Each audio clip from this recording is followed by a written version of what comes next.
See, here's the good thing that I need you to know. At his age, the most important thing in his life is attention. It's the most important thing in his life. So attention becomes your reward, and attention becomes your punishment. Punishment, time out, early bed. He not playing with his mom. He not playing with his sister. He not playing with his friend. When you a 6-year-old, you can easily get that behavior under control by starving him of your attention and other people's attention too. That means grandma, aunt, uncle, starve him. I'm telling you, attention more important than food at that age. Okay. And then on the other hand, the rewards could also be attention. You know, let's go and do something together. That's a form of attention. Let's go for a walk. Let's go to the zoo. That's a form of attention. Most of the time, you want the rewards to be educational things, you know, fun, but educational. I think you need to lock down on your discipline. I don't think you're being as consistent as you need to be. And whenever I'm talking to mothers, moms are not consistent. Black, white, brown, I don't care. Mothers are not consistent, and you're going to have to get consistent with him to change that behavior, because right now he's having his way. But added to that, we got to get him in a relationship with his father. And if that's not possible, we got to get him in some sort of a program where he can get some of that mentorship energy, some of that father figure energy, martial arts. You know, it doesn't have to always be football and basketball. Listen to the coaches. I tried it. I did martial arts, football, basketball, all of it. He's defiant to the coaches too, like, and there's nobody that's willing, even boxing. I haven't found no one that's willing to get stern with him and give him that fatherly figure to, you know, make him listen. I got you. I also think, my sister, that you need somebody to talk to. I really feel, because you lost your mom, I believe you said, and my condolences to you for that. That's not easy at all, to lose a parent. Then you're raising 2 children on your own. You need some support, okay? And there's 2 persons in particular within the Parent Association, the National Independent Black Parent Association, I like to put you in contact with so they can give you some much needed support on this. But I want you to rethink that eval. I really do. Get him some counseling. He don't need no medicine. That's all they're going to push. I think you need a break yourself. You're going through a lot, grieving your mom. Grief is tough. Grief is tough. When you grieve, you got to go through the shock of it. You have to go through the denial of it, the bargaining of it. You know, it's tough. You're going through a lot, you know, and I just want you to know that the National Independent Black Parent Association is here for you. But definitely you can, the good news, we can work on this. He's only 6. We get him some counseling. You get more consistent with your discipline. If we can get his father back in his life, get him involved with some men on a consistent basis. Remember, this stuff doesn't happen overnight. It takes some time. And what I'm detecting in you is you kind of gave up already. And I'm not faulting you. You know, there's a lot here. There's a lot you've been going through. The domestic abuse at the hands of his father. You've been through a lot. And I could feel your pain. I could feel it. You know, but we got to get you re-energized and faithful that you can change your son's behavior, because you can. But in order to help him, we got to help you first. In order to help your son, we have to make sure that you are happy and healthy and have the things that you need. So I want you to text me. Do you have my cell number? No, I don't. Okay, I'm going to give it to you right now. Let me know when you're ready. I'm ready. It's 215 989 9858. 215 989 9858. Shoot me a text. I'm going to link you up with the 2 Parent Association chapter presidents that I have in mind. I'll be speaking in Trenton, New Jersey this Sunday. I'm going to text you that flyer if you're able to make it. But I want you to stay in touch with me. And whenever you get to a place where you just need to talk or you need some more advice, you'll be able to reach out to the 2 ladies up in your area. But you'll also be able to reach out to me directly. But don't give up on him. Because if you give up on him, that means the system going to take him. And he's too young. He deserves better. But we have to help you, because this is not your fault. It's the community's fault. The black community doesn't do enough to support its single black mothers.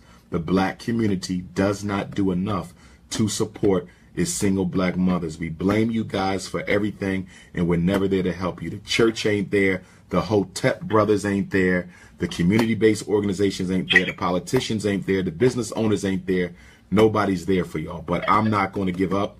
I'm here for you. And so please keep me posted. We'll get through this together. We will get through this together. I don't want you going to no more school meetings by yourself either.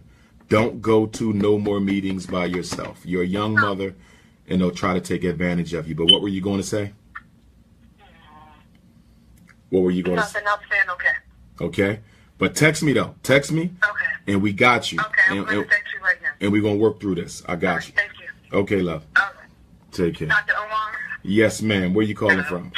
But you know what, sis? Hold on. I had my brother. You calling from where? Jacksonville, Florida. Okay, let me take the brother first, then I'm gonna come back to Jacksonville, Florida. My brother, where you calling from again? Can you hear me? Hello? Hold on, sis. Hold on, sis. Hold on. We got somebody before you. Hold on 1 second. My brother from Milwaukee. Go right ahead.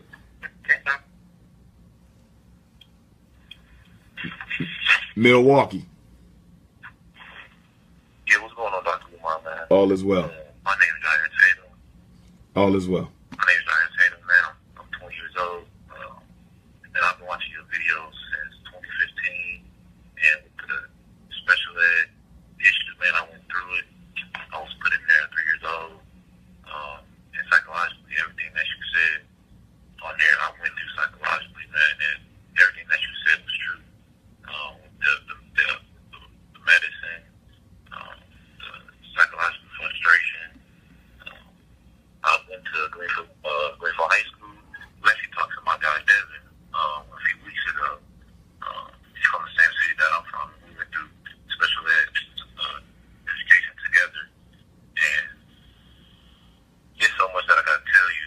So I know I probably can't tell you all in the teleconference. But, that's all right, because check it out. This is what we're gonna do. You're gonna text me.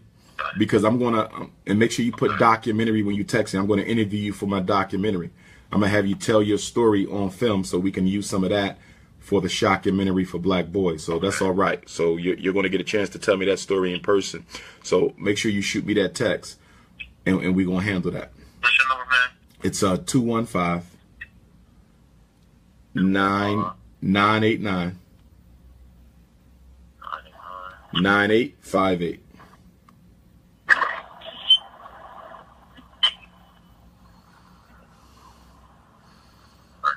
Did you get that? Yes, sir. Okay. Shoot me that text. Also, I'm looking for a venue in Milwaukee. So if you know of a spot that could hold about 400 that I can rent, let me know. We might be able to squeeze it in for Kwanzaa. Okay, cool. And I got you on the things I'm going to be looking on this city for you, man. Okay, will do. I appreciate it. Man. No doubt. My mom, she wants to talk to you real quick, man. Sure. Go ahead.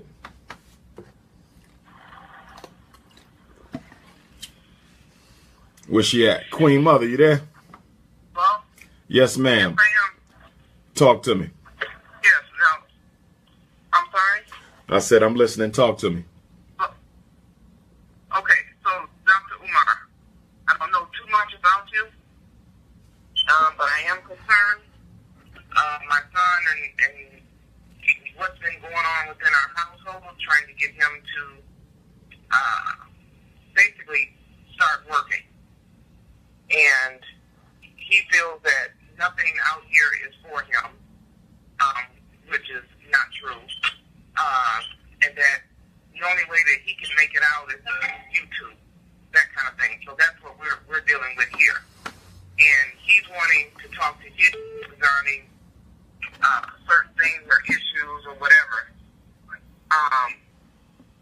within his life, which we have, as a parent and uncles and aunts and ministers, have talked to him about, but he feels that he needs to speak to you.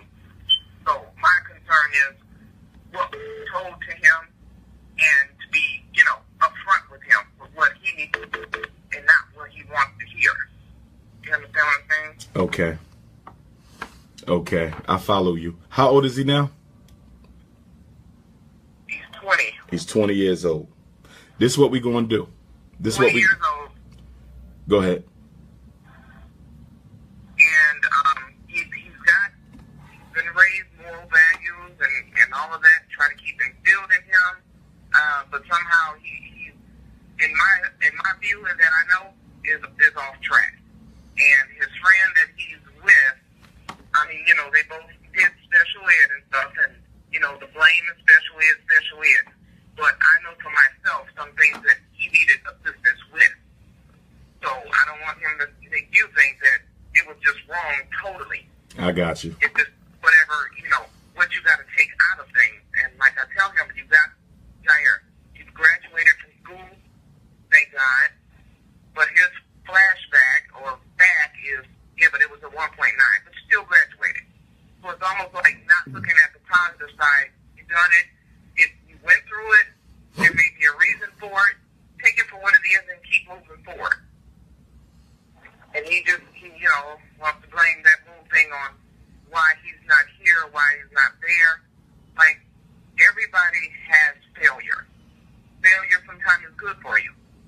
It's how you get up and keep moving forward, is what I'm trying to tell or teach him. Okay. Okay. And his whole thing is doing YouTube is the only thing in this world that's going to get him to where he needs to be.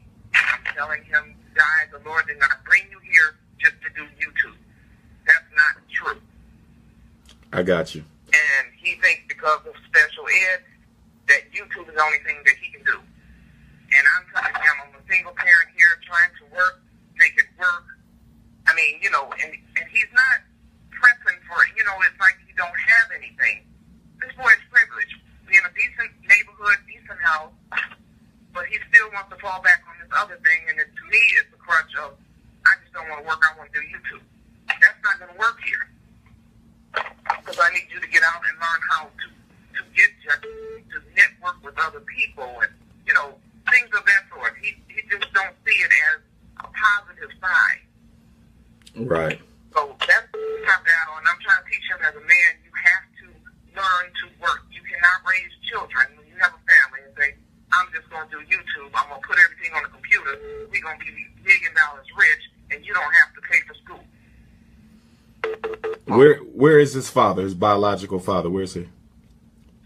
His biological father is deceased. Since when? Since your son was how old? He committed suicide. How old was your son when his father committed I suicide? know that guy, but I'm sorry. How old was your son when his father committed suicide? 13. Okay, now you know that right there, you just gave me something that has totally changed my interpretation of your whole situation. Okay, we're dealing with a young man whose father took his own life at the very same time when his son needed him most at the age of 13, going into his manhood years, the period, you know, and I suspect that has a lot to do with why your son hasn't done more with his life. I suspect that has a lot to do with why, you know, you feel he's become a YouTube addict. He's hurting. And I'm also wondering if you have been listening. I know you've been hearing him, but does he feel he gets an open, unbiased ear when he talks to you as his mother? Right. He feels that he doesn't. He feels that he doesn't. And as a parent, I'm trying to tell him, guys, we all know, we all have kids. For one thing, had to raise 3 children. Now I can sit here and I can waver and, you know, I just can't do it because this happened. But somewhere inside you got to take pull it out of you and keep going. You can't just, you know what I'm saying? Right. Now, yeah, I was here, and I don't want to say stuck, the word stuck, but you know what I'm saying, with 3 children. Okay. What are the ages of the other children? My oldest, well, now he's 30, but when it happened, how old was he? He was 13. Okay, so he was 23, and my daughter was 16. Okay. And so my oldest son, he's a manager for Verizon. So he's got his own store. He's doing what he needs to do. He has his family. My daughter's in school at UWM, and she's going to be a pediatrician, and she's working. So that's where we are. I'm not saying every child is the same, and some have to struggle more than others. He's the youngest. More than others. He's the youngest, correct? Yeah, he's the youngest. Yeah, and he was the baby. Yeah, he. Okay. Has he ever had any counseling after his father's suicide? I'm sorry? Has he been through counseling after his father's suicide? Has there been any counseling? Yes. Okay. It probably wasn't enough, or it probably wasn't effective. I think both of you need to go to family counseling together as a group to work on your relationship, but I also think he needs individual counseling as well. So there needs to be group and there needs to be individual. And I have the phone number for the Association of Black Psychologists. If you would like to give that to you, or you could text me for it, or you can write it down now. But I would like you to call them and let them know that I referred you, that you need a psychologist or a therapist in Milwaukee who could work with your son, and just tell him what happened. His father. Hold on just a minute. Sure. Umar, hold on. Sure.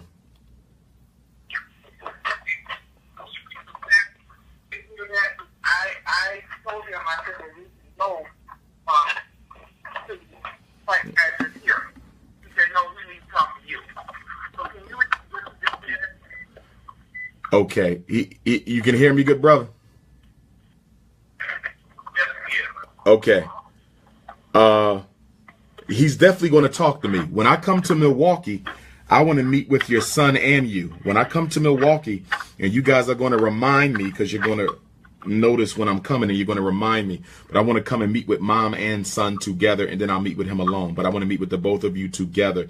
But in the meantime, we need someone in his life who can be more consistent than Dr. Umar Johnson can, given my many initiatives and my many travels. So we need that regular psychologist who's going to see every week or every other week, but then you'll have me more as a big brother.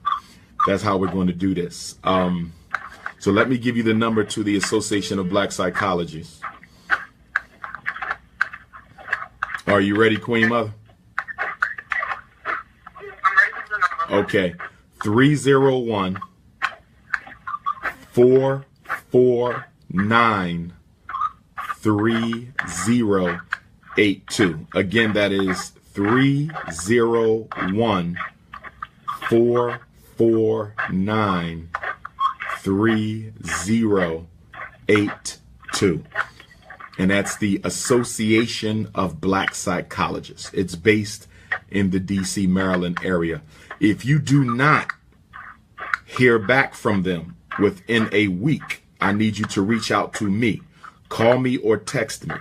And my number is 215-989-9858. 215-989-9858.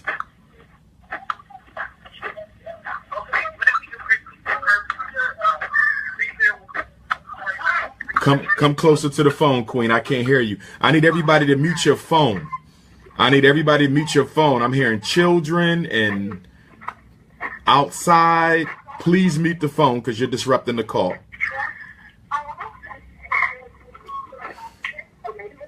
Jeez. Okay, we got to do something about those children. Who is that with the phone on speaker?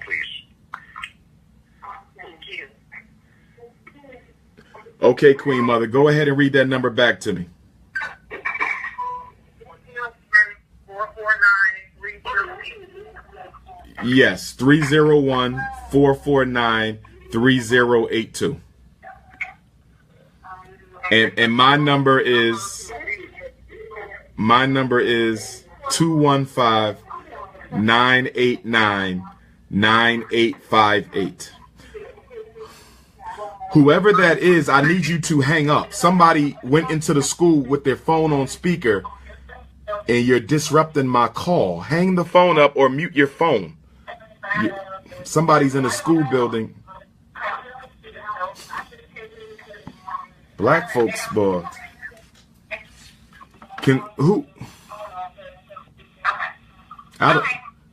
Is that you, Queen Mother? I don't think it is, because that sounds like a school. Somebody's talking to the school staff with their phone on and messing up my whole call.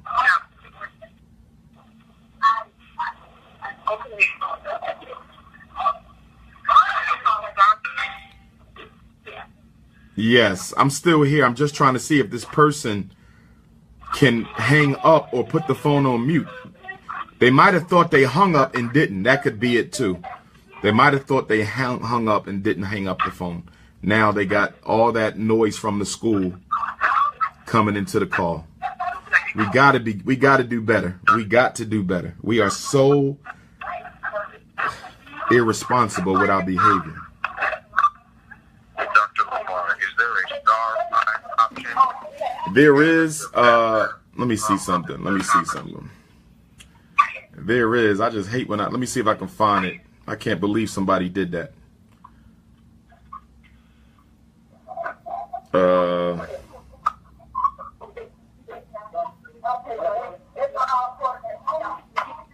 Gosh.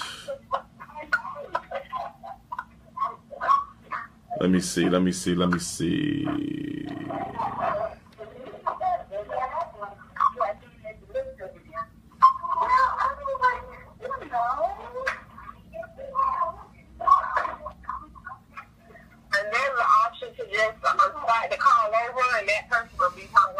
I don't think so. I think they stay on. I'm going to hang up and dial back in, but I think they stay on. If anyone knows what the option is, just tell me what it is. It's free conference call. Everybody hang up and dial back in. No, she'll still be on. I think she'll still be on. Let me see.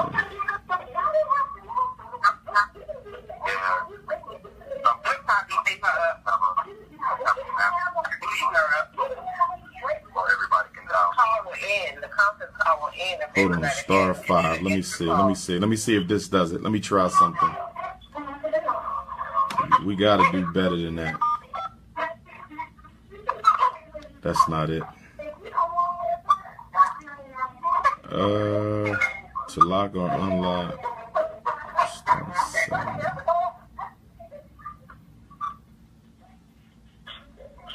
I'm gonna hang up and call back in.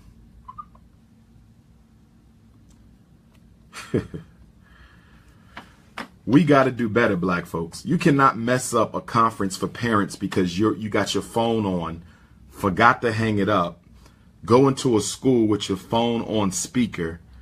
You got to just be more responsible than that. We have to stop sabotaging our work for our people this way. It is sickening.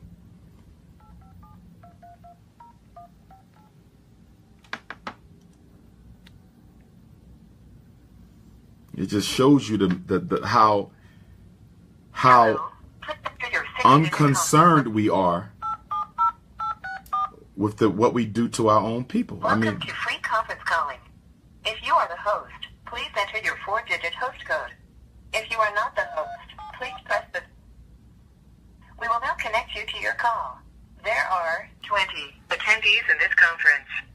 The host has joined the conference. Okay, we back. Praise the Lord, it's gone. Hopefully that wasn't intentional. Okay, so who has the next question? I think it's Dr. I do in New Orleans, Louisiana. New Orleans, Louisiana. I just feel like the car is about to die. Wait, hold on. Y'all starting that stuff again. Mute them phones. Here we... Come on, mute these phones. Okay, go ahead, Queen. This is New Orleans, Louisiana? Yes, ma'am. Yes. I just had a couple of questions. But first, I wanted to ask you name some books that were good to read about back conditions. Can you put that on your Facebook page or put that in the messages? Yeah, I'll put it on my Facebook page, and you can also text me for it if you want.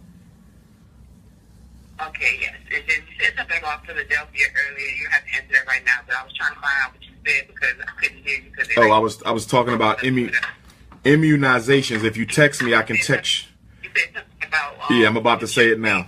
Listen to me. And I couldn't hear you. Philadelphia in your state. Yeah. And I was just wondering what you said. But anywho, you don't have to answer that right now. But Okay. my question about vaccinations was about if you started vaccinations, what do you think about abruptly stopping them, or at what point did you stop them?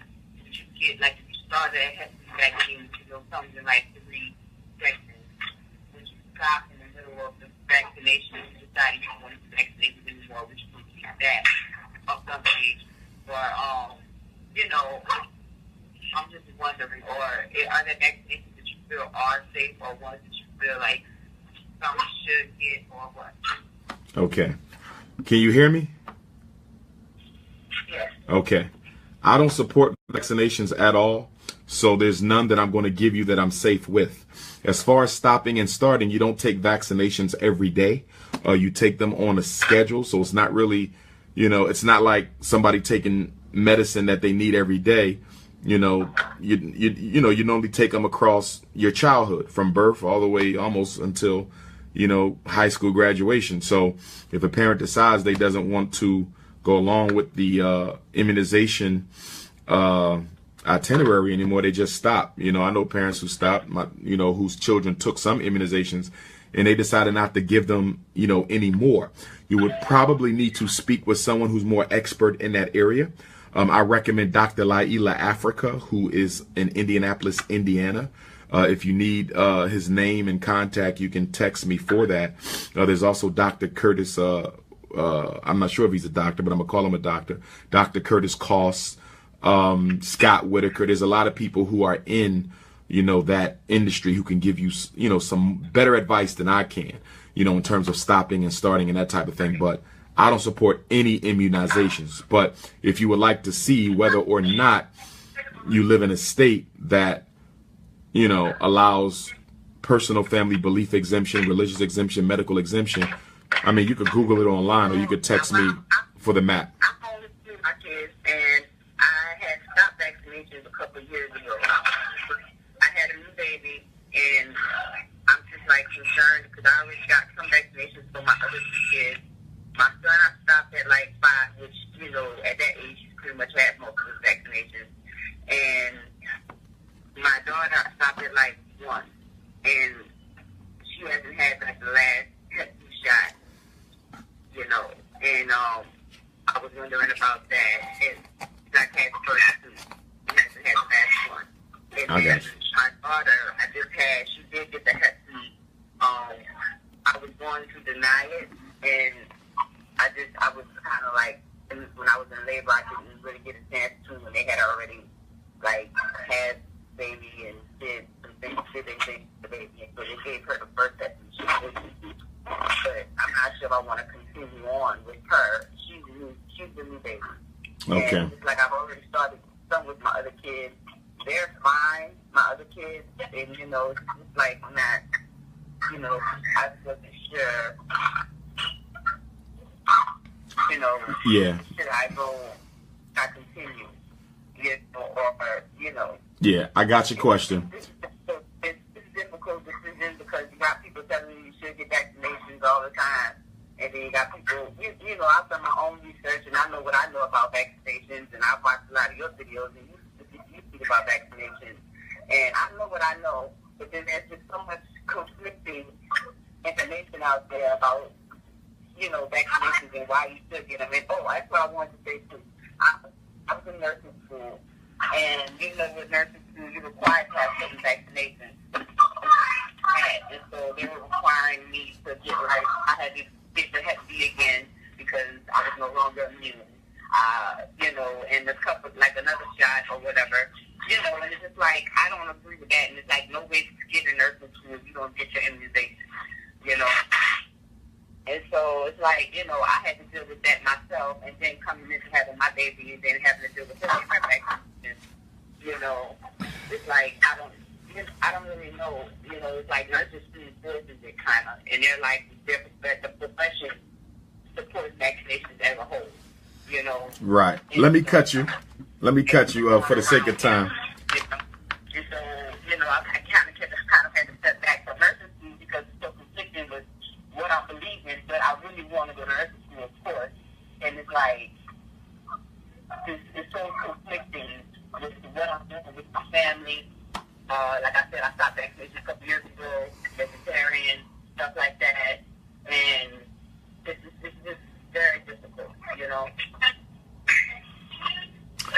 I got you. Okay.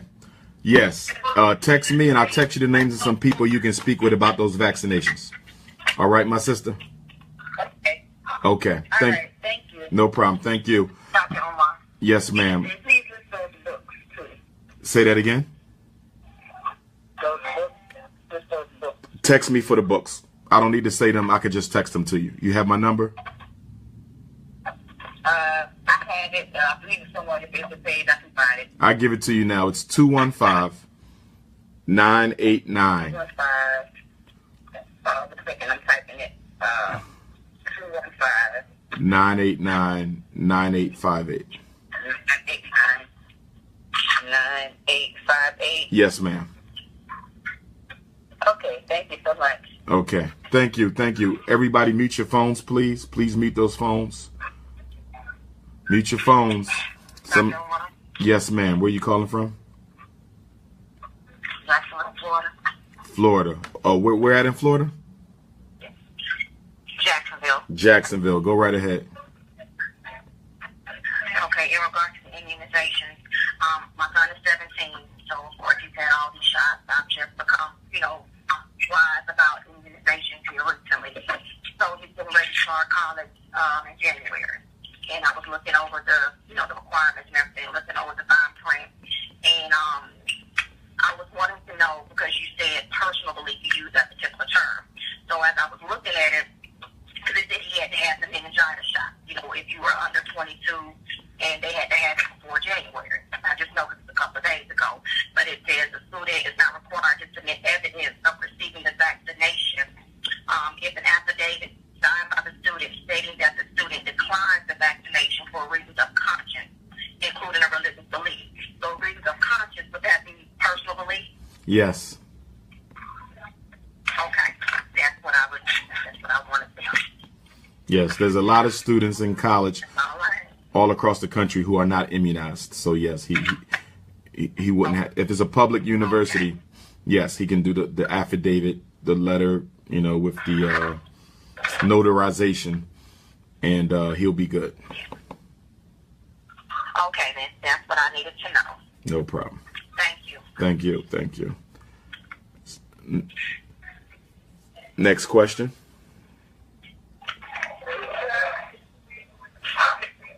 Is there another question on the call? Yes, sir. Where are you calling from? Connecticut, sir. How are you this morning, sir? All is well, sir. I'll be speaking in Connecticut next Thursday, the 19th. Hamden, Connecticut. Yeah, I don't know if I'll be there, sir. I'd love to be there. I don't have to go there now for a family issue, but Understood. if I can, I'd love to be there. No problem. If it's possible, can I just express something to you, sir? Sure. I have a 16-year-old son, and you're talking about defiance in every way. Every day, you tell him, don't leave your clothes on the floor. Don't leave the drawer. Pick up behind you. Every day, this has been a year of change, does the same thing. He calls me names, N-word. Don't do it. Oh, that's what they do, Dad. I'm joking. I don't take it as a joke, son. It's very serious. Don't do it. Does it again. When you call me, say Dad. Oh, Stephen. That's not my name. My name to you is Dad. Oh, I'm joking. Not a joke, son. Consistently defiant. Doesn't have a relationship with his brother. His brother is almost 26 years old. No relationship. His brother, very quiet. Mostly to himself. I don't know what else to do with this kid. We give him love from he was small. I say, listen, son, black men are an endangered species. I'm trying to save your life. You know nothing about the ghetto. I grew up in the ghetto, and I survived the ghetto. You have no clue what the ghetto is. You're living in Connecticut, in the suburbs. Hey, I don't know what else to do with this kid. Okay. Where is the mom? Is she in the house with you guys? Oh, Mom is here. We work with him from day one. Family. Grew up in a family, mother and father. There's a reason for that. How long has this been going on? I would say, doctor, within, say, a year and a half, drastic change in a year and a half. Funny enough, in school, it's minimum disruption. You know, yes, they have some complaints about him coming in late, but a lot of people say, oh, this kid is a great kid. He's so respectful. You should be, you should be proud of him. Well, okay. At home, it's a different world.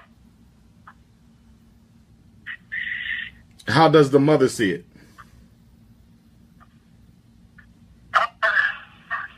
She sees it as, that maybe I gave him too many things. She feels that I back into everything he needed. But, I tried to give him what he needed. Now, everything I've given in his room, he has sold it. Okay, so you're talking about being spoiled. He wanted a moped, and I refused to give him a moped. So, sold it, bought the moped, now he no longer has the moped. Okay, so he's been spoiled, you would say. I'd say, in a degree, I would take some responsibility of giving him everything that he needed, especially when he was younger, growing up. I cut back within the last, I would say, last 2 years. Yes, sir. Okay. And also, I take some responsibility for that. Okay. How many other siblings in the family? Just his big brother. His brother is, like I said, almost 26. Okay, so he's real. Okay, he's the baby. He's the only one in the home now as a sibling. Yeah, I think he may have been spoiled there. Also, somewhere in your relationship, you and your son, was there any ruptures? Did anything go wrong? Even anything between you and mom, particularly, that he doesn't like? Sometimes I've seen situations where the son can kind of turn, villainous against the dad if he feel that dad ain't treating mom right, or were you out of the family for a while? It seems as if he has a grudge with you for some reason. Nothing like that. Family been solid. I mean, I think none Okay, of that. so it's not that. His brother, like I said, doesn't communicate with him. Okay. And his brother doesn't communicate that much, period. His brother is very quiet. Okay. Okay. I mean, it could be a pure issue of him beginning to smell himself, figuratively speaking, and you might have to check him. I mean, it could be a thing where he wants to be like everybody else in the hood. He's trying to, become that gangster, if you would. And you may just have to put him in his place. It could purely be that. It's just that from a psychological standpoint, I try to look at some of the other variables that could go into it, because it's normally not that simple. Most of the time, it's normally just not that simple, but it could be. It could very well be, that he's in them teenage years where he's trying out different identities and he's seeing friends who get away with disrespecting their parents, and he's trying to try it himself. So you might just got to have a serious conversation with him, because he's almost at the age. He's already at the age of being an emancipated minor at 16, but he's even, close to being an age where he'll be a grown man and you don't have to be under this roof. So I think y'all going to have to make it clear to him that there's rules to living in this house, once you turn a certain age. And if you don't follow those rules, we will put you out.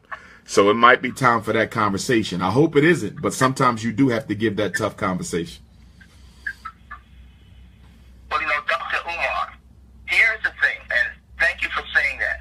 Everything I say to him, I don't care. I don't care. I'll survive. I don't care. I say, you don't care. Yes, you don't have a clue. Oh, some kids don't have a father, and they survive that. And I'm looking at him, and I'm saying, wow. Nonchalant attitude, Doc. And you said it started a year and a half ago. Was there anything that occurred a year and a half ago? A year and a half ago. I'll say a year and a half ago. There's some kids. I don't know his friends. I remember one day he left the house. I was actually at work. I saw him on a video. I didn't know it was him. 2:30, wandering around the house. He climbed through the window to go get pizza from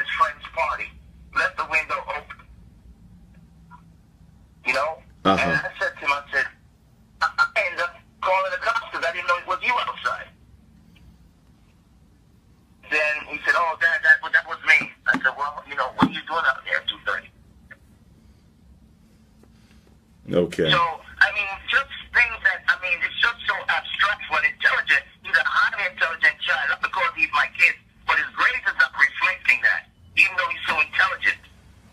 Now, how's he doing in school? Is he struggling in school, or he doing okay? No, sir. Not with the level of intelligence that he has. No, he should be an A student on the dean's list. Even the teachers have said it. Now he doesn't want me to come to the school. When there's a teachers meeting, he doesn't sign up. So I don't know. Okay. Okay. But he could be on the dean's list if he applied himself. And the teachers have said that. They say he's a brilliant boy if he just applied. He's given just the basic minimum. Right now he's all in, what, 60s, 66, 70? He said, I'm passing. I said, that's not acceptable to me, son. Right. You want the best, but that's not acceptable to your dad and your mom. Oh, I'm passing. Now, let me ask you another Everything question. is just nonchalant. I got you. Your relationship with him, is there any opportunity for the two of you guys to just hang out? Like, yes, do y'all spend time together, you and your son? Or is the relationship purely about him needing to do what he needs to do as a child?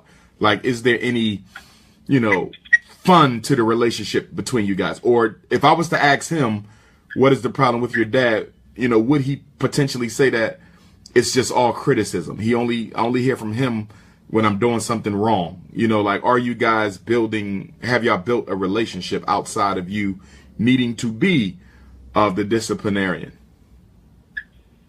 Excellent question. From he was small, I did everything I could of him. He wants to go skate up to the skate park, whatever he needs, bike riding, I would take him.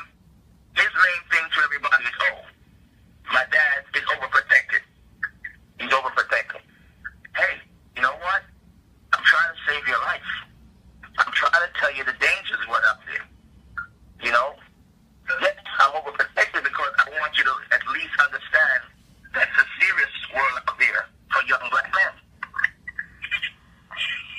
So that's his main thing with me. You're overprotected. I don't worry about you like how you worry about me. That's his exact quote. Dad, I don't worry about you like how you worry about me. Why you worry about me? Direct quote. I got you. I So got you. I don't know. I'm not giving up on my son in no way. Exactly. Exactly. Ever. But at the same token, I told him, you gotta respect me. I'm your father. Oh, Dad, I respect you. No, you don't. Not the way you talk. The other day, his friend was here. The guy heard him. We were doing some work in the house. The guy heard him. He said, did the boy just curse? He forgets sometimes. I couldn't believe it. So I walked up to him and said, you realize my friend heard you curse? We're fixing something. Oh, I didn't say you did it because he heard you. Yeah, So, I just don't, I can't comprehend it. I mean, we both as a parent try our best. And he annoys us to no end when he comes in from school. He walks it, he'll walk behind you a whole hour. If he wants something, oh God, you can't get rid of him. But if you want him to do something 3, 4, 5, 6 days, still ain't done yet. You take the phone, you cut the phone off, he finds a way to use the phone. He says, oh, Dad, don't mean nothing. I can use it when there's internet. He said, why? So, I mean, where do I go? I mean, I don't want the school to label him. When he was younger, they tried, but I didn't go with it because I had a meeting. Just like I heard you said before, even prior to knowing you recommended this. I met with them. Okay? But the school, he's in high school, strange enough, they think he's a great kid. Other than he gets there late with a few disruptive issues, but they think he's a wonderful kid. Oh, he's so respectful. Yeah, but I wish you would show that at home. Let me ask you a question. Because you mentioned, him saying that you were too protective. Is it possible that he feels like you're smothering him? Like, is he allowed to, do things children do, like go hang out for a little bit? Are there things he wanted to do that you didn't let him do that he felt he should have been able to do? Because it sounds like he's rebelling against. I'm getting a sense that he feels like he's being smothered too much, that he's not being allowed to grow a little bit into being a man. Any thoughts on that? In the younger years, Doc, yes, I wasn't directly let him go and just hang out the street. Now he goes doesn't even let me know. He'll say, okay, I'm just going to the park. You know, sometimes he doesn't even tell me that. Sometimes he's gone for like 2-3 hours. Where are you? I call him, oh, I'm playing ball in the park. Okay. What did I tell you? I want to know specifically where you are. Oh, I'm at a friend's house. What's the friend's address? Why can't I know who this person is? Oh, yeah, I don't want you to come there and make me feel bad. I said, no, I'm not going to come there. I just want to know that hopefully if there's an emergency where you are. Right. I think I need some counseling, a couple sessions of family counseling. I think, you know, to have that person in the middle, be that mediator in a safe, comfortable environment where he feels like he can speak without being cut off. You feel you can speak without being cut off. That's what I think. I just think that the two of you are missing each other, but I think we can rectify it, and we want to do it now before it gets out of hand, because I would hate for it to get to a point where you feel you have no other choice, you know, but to physically put him in his place, and we don't want that. So I think it's time for that dialogue. If you would like, I could give you the Association of Black Psychologists referral number, and they would be able to refer someone who could, you know, work with you guys. And again, it might only take a couple of meetings, but I think the two of you need it. I think he probably just needs some alone as well, a couple sessions with himself. And I think mom should be involved as well. I think that the mother should probably be involved in some of the sessions, because she's that outside person looking at that relationship who can probably shed some light on it, so the therapist will know exactly, you know, what to target in the conversation. May I say something, though? Sure. I mentioned to him this about 3 months ago. I said, I'd like you to go and talk to a counselor with me. He said, no, I don't want to speak to no idiots. Just like that. And I said, son, somebody with a PhD is an idiot? Oh, they're ignorant. They don't know this generation. They don't understand what we are about. I said, what on earth are you talking about? I said, that sounds like madness, son. I said, speak to somebody. I'll be there and just express to them your thoughts. No, I don't want to go. Okay. Okay. So, you know, But you're going to have to make him go, though. I don't know. You're going to have to make him go, because he needs to go. Yeah. You know, because honestly, he getting a little too far out of hand. You know, y'all might have to give him his walking papers soon. You know, I would make that a condition. Listen, son, if you stand under this roof, you're going to have to go to these meetings. You know, he shouldn't have a choice in that regard. Y'all going to have to make him go. Yeah, no more asking. You're going to have to demand. You're going to have to tell him. And, you know, it's funny. Like he said, oh, I'm not going to be like my brother. I'm not going to be in the house. By 18, I'm gone. I said, well, I'd like you to go in the military. Maybe you'll get some guidance there. Oh, no. Oh, no. No. I'm going to be rich. I said, how are you going to be rich? I said, that's a good idea, but I'll be rich. I said, okay.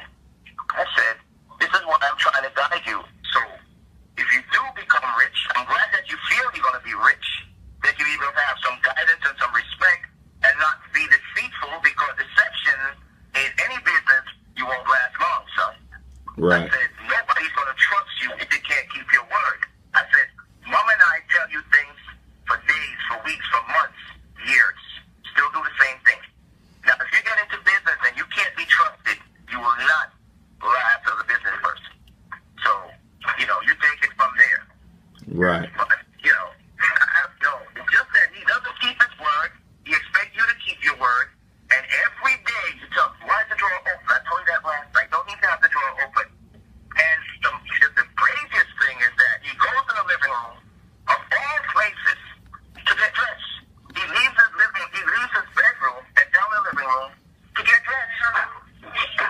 He has everything laid out in his living room. I said, what on earth are you doing in the living room and the dining room area? That's off limits. Right. Okay? And he's down there getting dressed. One. To me, it's insanity. I couldn't go in the living room and dining room. I got you. I got you. Let me suggest this as well. Maybe me and him need to have a conversation. Ask if he's interested in speaking with Dr. Umar. And if he is, send me a text message, and I'd like to talk to him just to get his perspective on things as well. Do you have my cell number, brother? Yes, sir. I certainly do. Talk to him and see. Definitely tell him that when he comes in from school. Yeah, and he can text me himself. Tell him he can text me himself. Yes, sir. Yes, sir. You could tell him he could text me himself. You spoke to my dad. He called in today. We're from Connecticut. I'll remember who it is, and I'll hit him up, and me and him can rap a little bit. Yes, sir. All right. I'd love to hear what he would tell you if he'd be willing. Definitely. We're going to do that. Make sure he does that, and after I talk with him, you and I will conversate again. Yes. Okay. I will tell him, give him your number and hear if he's willing to do it. I don't know, Doc, if he's going to do it, but I'd love for him to do it. Yeah, give it a shot. Give it a shot. If he doesn't, let me know. Yes, sir. I'd like to thank you for your time. This is just wonderful that you extend this to our people. I really appreciate this. Thank you, sir. Thanks a lot, Barbara. Thanks a lot. We're gonna get it worked out. Thank you, Doctor. All right now. I'm humbly appreciative, sir. I mean that sincerely. You know, because a lot of people don't get back when they get to the level. Yes, at sir. the top of the ladder. They don't get back. True. Very true. Very true. Appreciate you. Appreciate you. All right now. Peace and love. Thank you, sir. Thank you. Is there another question on the call this morning? Yes, sir. Where you calling from, my brother?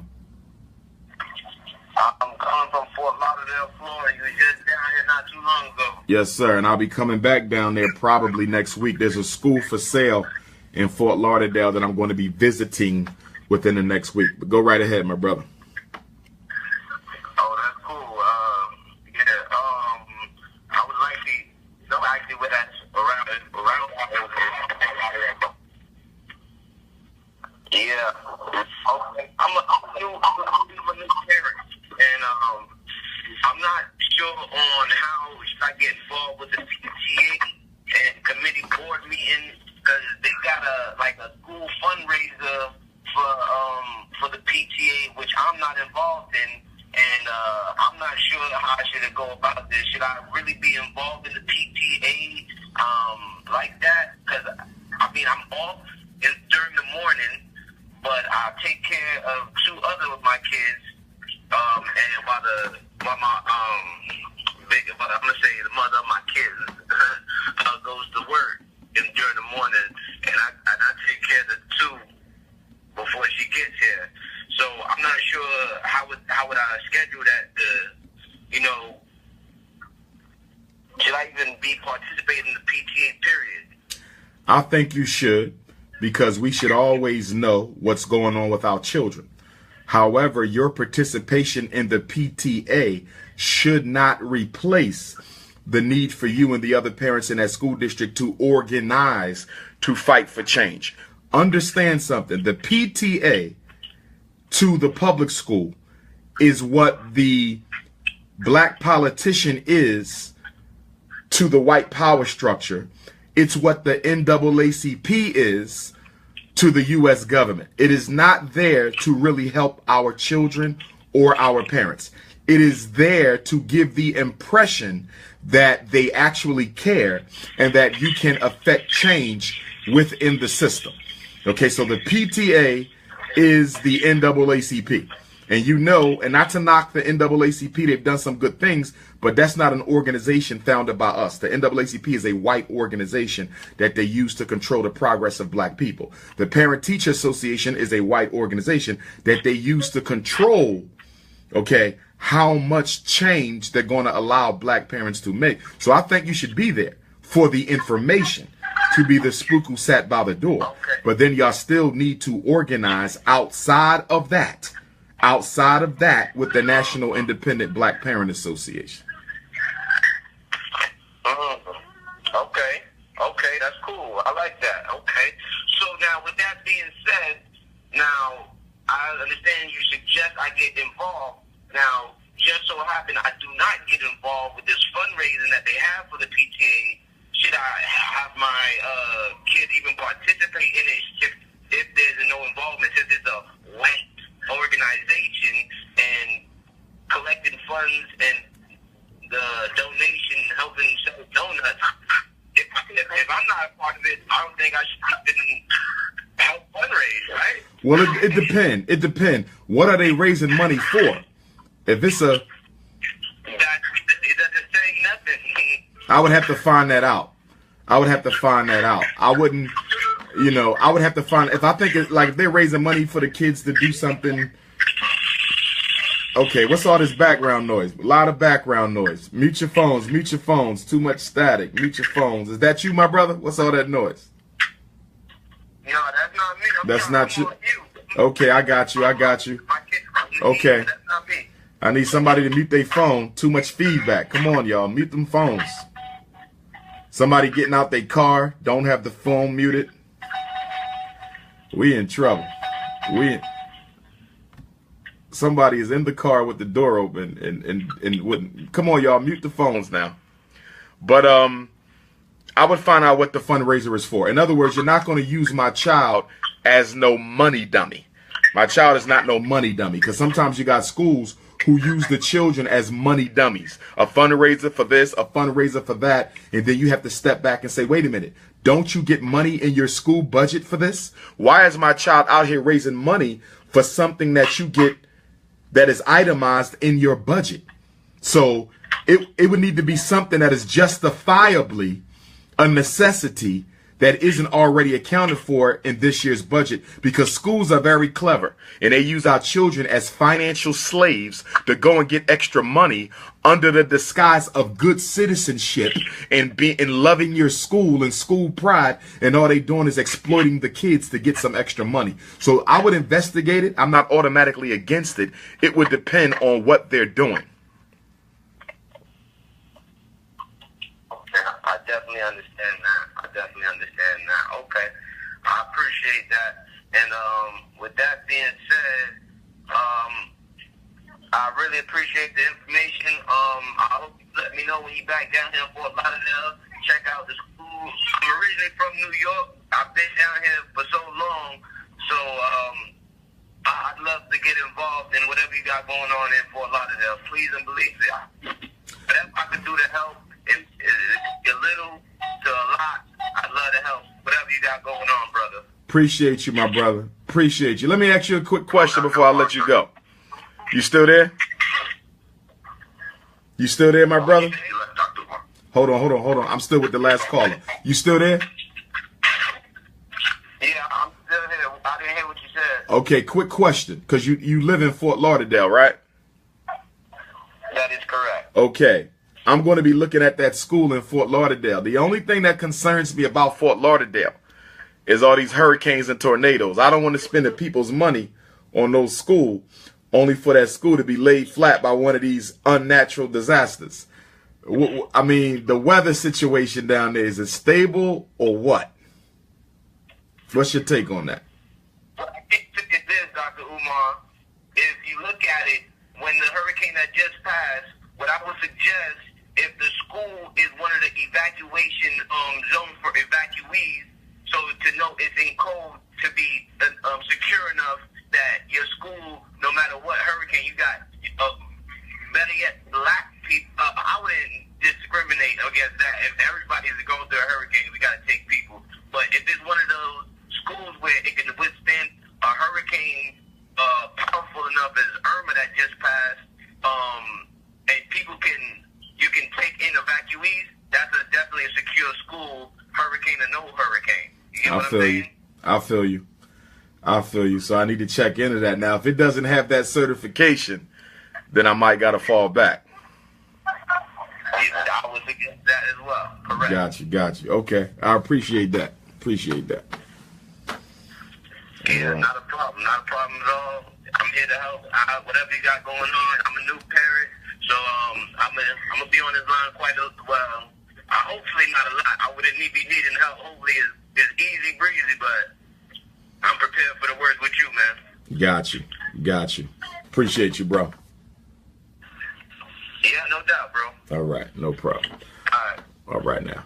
Sir. Yes, sir. Where you calling from? From Connecticut. Connecticut. I'll be there next Thursday. Go right ahead. Yes, sir. I'm going to try to make it to there. Go right ahead with your question. All right, yeah. My name is Jay Carter. I'm actually from Connecticut. Big, huge fan of yours, huge follower of yours. I'm actually 30 years old. I'm married to a black woman last 6 years. I'm actually a college football coach.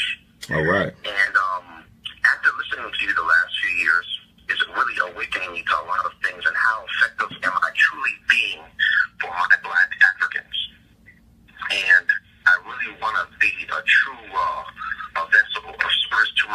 community. We don't have any kids yet, so there are many plans that I've listened to you that I have set for my kids as far as making sure that they have black teachers that are teaching them, black mentors. We actually just joined One United Bank, which is one of the largest black-owned banks in America here. Okay, yes, sir. So I'm taking steps forward to make sure that I'm giving back to my people first. I just don't know. I'm in a profession. I'm in college football. I'm a college football coach. I'm in a profession that's dominated by white males teaching and directing black male athletes. So it's a difficult profession I'm in for me to really, truly be as effective as I would like to be at this point in my career. Mm-hmm. My career's on the rise. I would just like to kind of see if you have any tips on how to navigate that and how I can be of service to my community within the profession I'm in. Or is that it's not possible because of the type of profession I'm in? Well, I would say, possible in the college, you know what I mean? yeah, I think you could do a lot of good as a coach. You know, my problem is the coaches who are only about wins and losses. Coaching is a very effective rites of passage, manhood training position to be in. I mean, you teach how to lose with class, humility, teamwork, planning, strategy, assessment, everything that we go through in life, you go through being a part of a sports team, everything. So I think sports is an excellent opportunity to teach our young men how to be men, how to deal with being cheated. You know, you got to deal with that, losing a game where you didn't lose the game, and dealing with that racism on the field. I mean, in sports, it's a microcosm of the universe, you know, and I think it's a very effective way to teach our children responsibility. The problem is the financial side and the ego side, and the competitiveness sometimes undermines the value, you know, of what sports brings. But I think sports is an excellent way to really help our young men. Everything they need to learn, they can be taught on that team. Everything. It's all about the coach and whether his priorities are in line. Nothing wrong with winning, nothing wrong with competition. That's a part of life too. But at the expense of character building, at the expense of teamwork, you know, that's when I begin to pull back. Because in the last couple of years, I've had to recommend to parents to take their children off of certain teams because I thought the coaches were toxic coaching, you know, who were traumatizing the children, abusing them emotionally, you know, for losing games. I mean, really, you have too many coaches who are trying to relive their life through their athletes. You know, he's not you. This young man is not you. You cannot burden him with the obligation of winning because you lost. You know, because you lost the state championship, you cannot make it the be all and end all of these young men's careers to win the state championship. You know, if they lose, they lose. That's all right. At least they tried. But to berate them and belittle them and negatively criticize them because they could not achieve something for you that you couldn't do for yourself is unfair. You know, but if you're doing the right thing, and it sounds like you definitely are, you know, I think that position you're in is a good one. You know, you could probably add to it, have them read certain things, watch certain things, discuss certain things. There could be a study group component to being on the team off season, you know, that doesn't interfere with the, you know, the seasonal activities. But I think it's a good position to be in. I think it's a very good position to be in. Got it. I appreciate it. I'm going to try to make it to your event coming up next Thursday.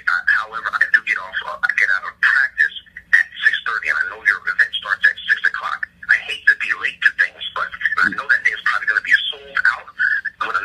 I'm going to try my best to try to get out of practice earlier just for that. Yeah, and I think you'll be fine because even though we say we get started at 6, we usually get started closer to 6:30, 7 o'clock. So I think you'll be fine. And you can get the tickets at the door or online. Now online, they're $20 for all of my events.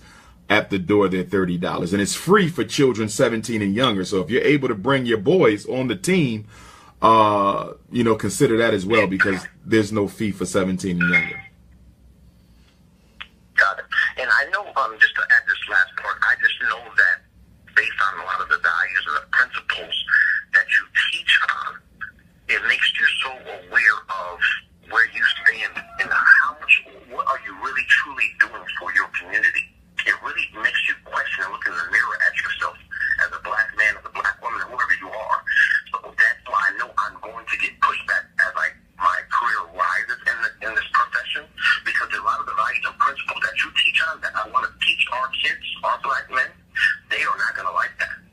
They're not. They're not. But that's when you. There's a level of sacrifice that has to come with this. That's why I kind of I wasn't sure if there's certain professions that you see like, hey, you can only go so far as profession if you truly want to do the work for our people. I wasn't sure if you had that opinion or not.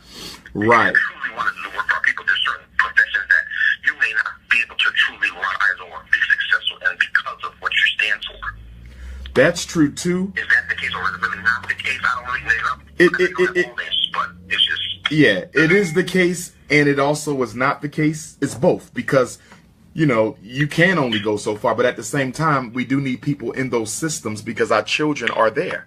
You know, if all black teachers quit the public school system and most black children go to public school, where does that leave our children? If all black coaches stop coaching at the white schools because they're racist, where does that leave the black kids who go to those white schools? You know, so I'm very much, you know, a proponent of independent institutions, but at the same time, I'm very much a proponent of making sure that we have people there to protect our children. I remember I was at this one school, and I was assistant principal at this charter school, and I was going to leave, and all the teachers like, we leaving with you. I said, y'all can't. And they said, why? I said, because if everybody leaves, who's going to protect these children? I said, the minute I leave, they're going to try to suspend half those boys because I kept them from suspending and expelling a lot of the black kids. I wouldn't do it. But I knew once I resigned, that's exactly what they were going to do. So I told the teachers, I said, some of y'all have to stay here because if we all leave, you know they're going to expel those boys. If you don't have no black people here to put up a fight for our kids, they're done. So until we have enough independent schools and institutions to look out for our children, some of us have to stay there and fight while the others build on the outside. Got it. Thank you, my brother. I appreciate that. No problem. No problem. Thank you. Is there another question on the call? Hi, I just came. Where are you calling from, sister? I'm from South Carolina, but I'm originally from Philadelphia. You from Philly? You in South Carolina? Where at in South Carolina? Columbia. Columbia. I was trying to do Columbia for Kwanzaa.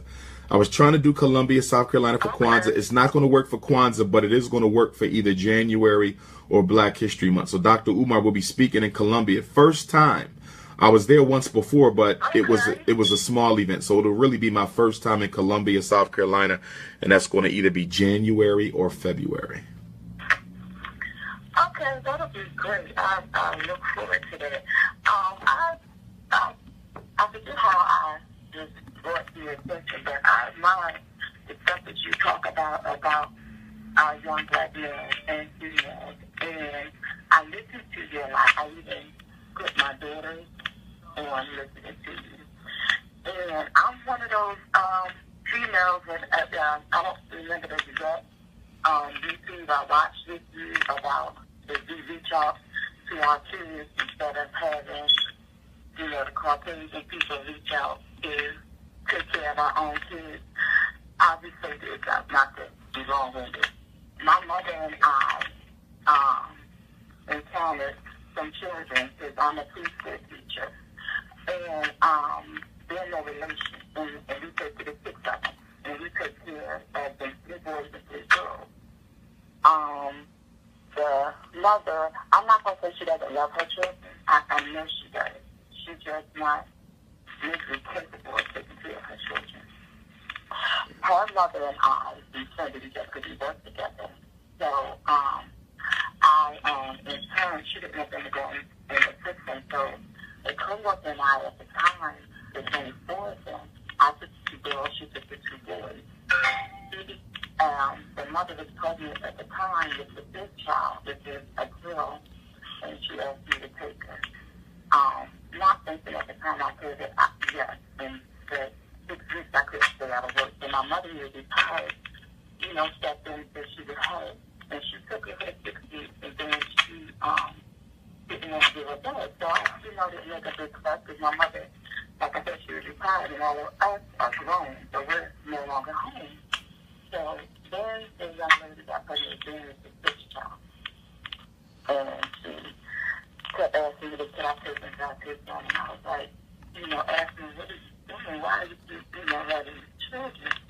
But again, I was like, I felt some type of way because I do not want him to, wind up going in the system, and leave out the other five.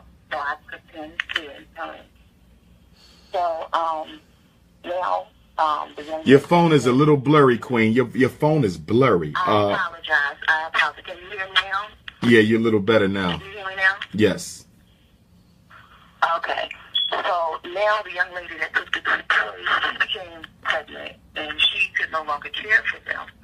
So my mother stepped in, and she took the two boys. So now my mom has the two boys, and the little girl, and I have the two oldest girls and the little boys. Okay. The system, the DSS system down here, one of the statements they made was that she had been in the system too long in the first place. And I don't know if you recall, but a few years back, DSS had got a big backlash in here because in 2 to 3 years, over 400 kids had passed away in their care. So they had a big thing about that.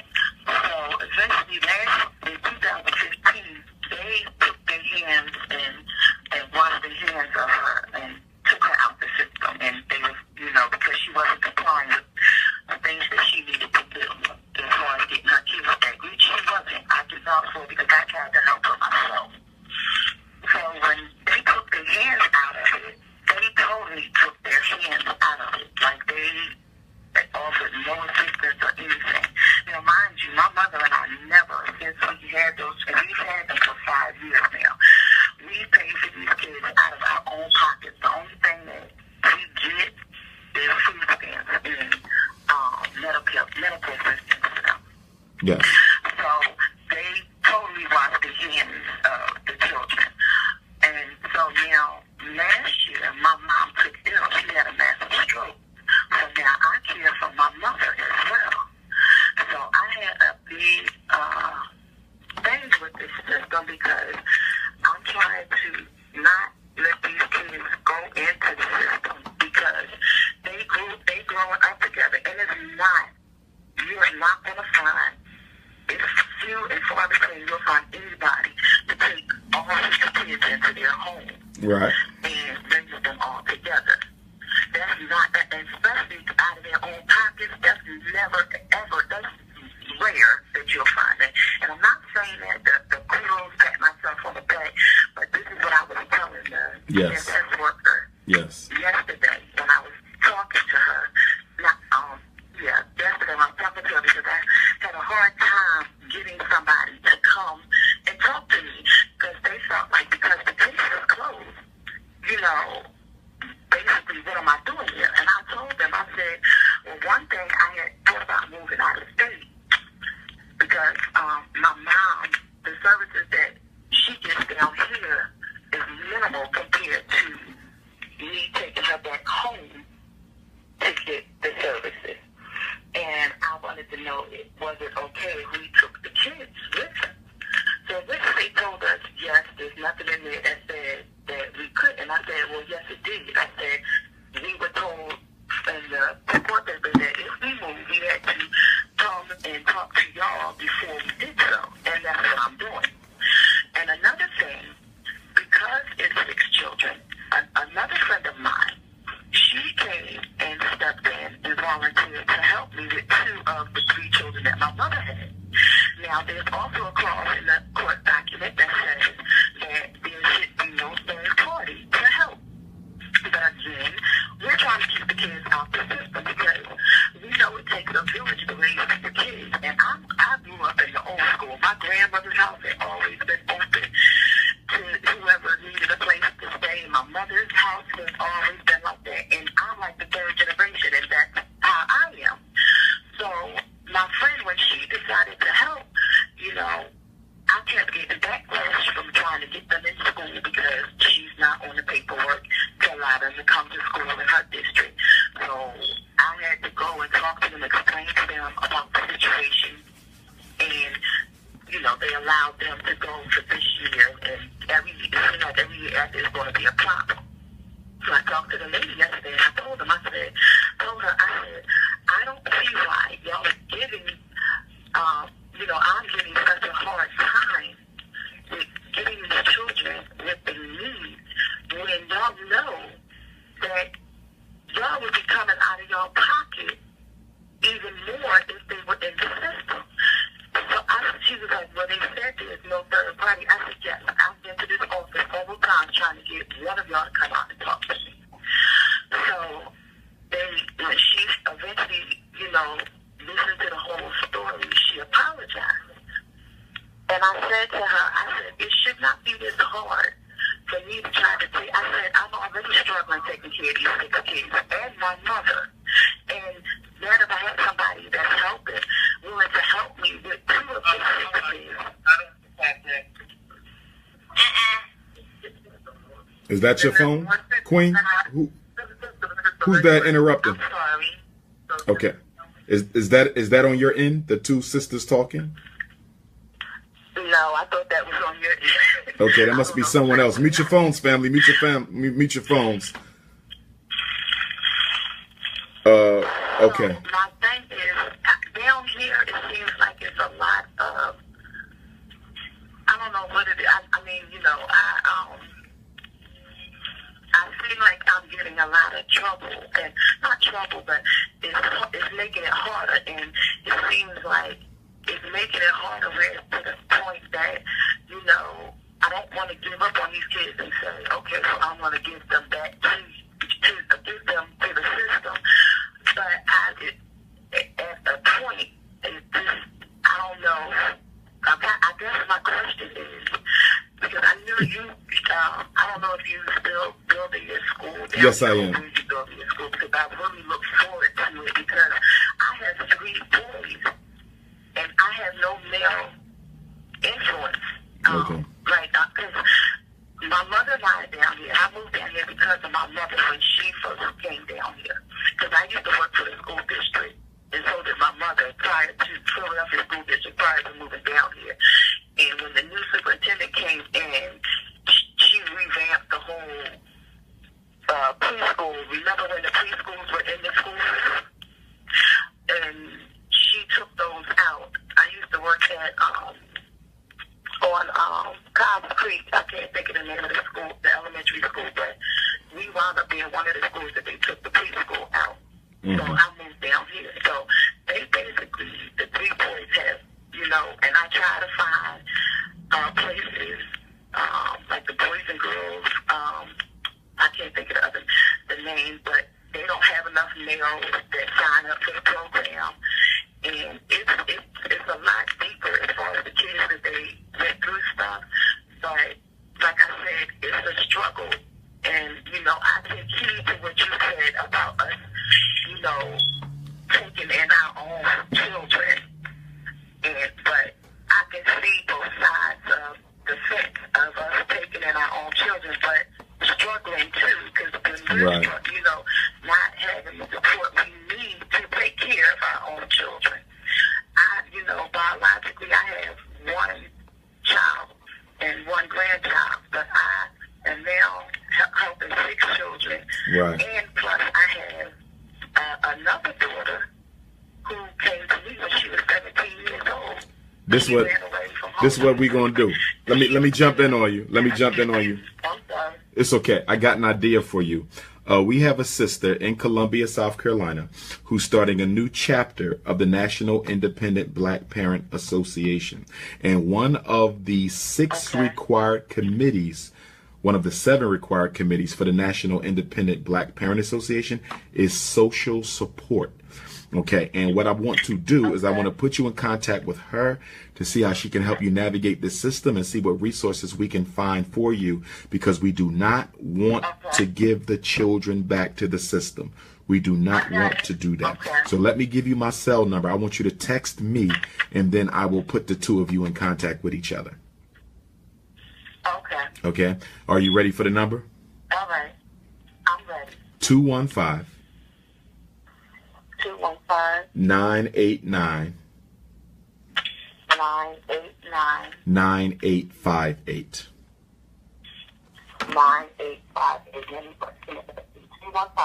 215-989-9858. Yes, ma'am.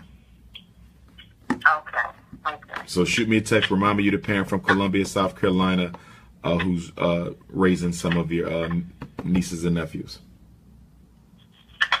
Say that again. I'm sorry. Remind me you're the parent from Columbia, South Carolina, who's raising some of your nieces and nephews, because they're relatives of yours, correct? The children that you're raising? No. Oh, they're not relatives. Okay. No. Okay. I commend you for that. I commend you for that. I really commend you for that. I'm a preschool teacher. Okay. And the oldest girl I have, she was in my four-year-old class. Got you. I commend you for doing that, to taking on children that are not even yours. More of us need to do the same, because we have too many black children in the foster care system. So shoot me that text, and I'm going to put you in contact with the sister, and we're going to help you. We're going to help you. I definitely appreciate it. I'm going to do it now. Okay. I'll stay online because my cousin, Keisha, just texted me and told me you were on, and I've been trying to get on with you for so long. I don't know what I was doing wrong, but I appreciate, and I really am there. I love the work that you do, especially for our boys. Got you.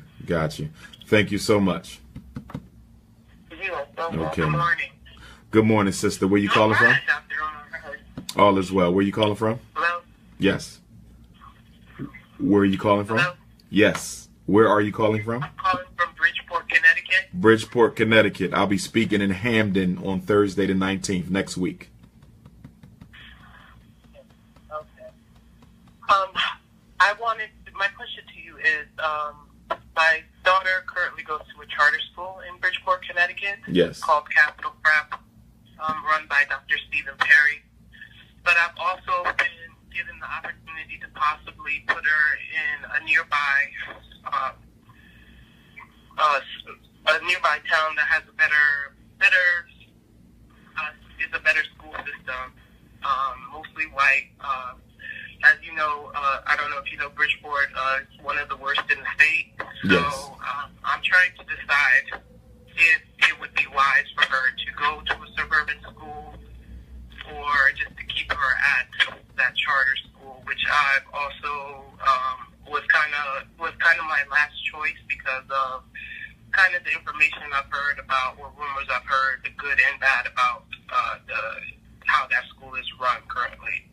Okay. So I kind of wanted to get your take on that. Okay. And she's currently at Dr. Steve Perry's charter school. Yes. Okay. Yes, right now. Okay. The question I would have is, what do you think would improve if you took her out of his school and put her in the suburban school? Number one, we're considering that because the suburban school is closer to home. Is it closer to home? No, there is nothing with distance. It's just the quality of education that I feel she would get. Okay. They're just starting out their lower school. This year was their first year. There's been a lot of hiccups, and I'm being understanding because it is a first-year school, and, just what I love better is just the teachers being black and her surroundings, but also I'm not sure that the teachers are putting in the effort that they need to. What grade? In that charter school. What grade is your daughter again? I'm sorry. She's in kindergarten. Kindergarten. Kindergarten. Okay, keep going. I'm listening.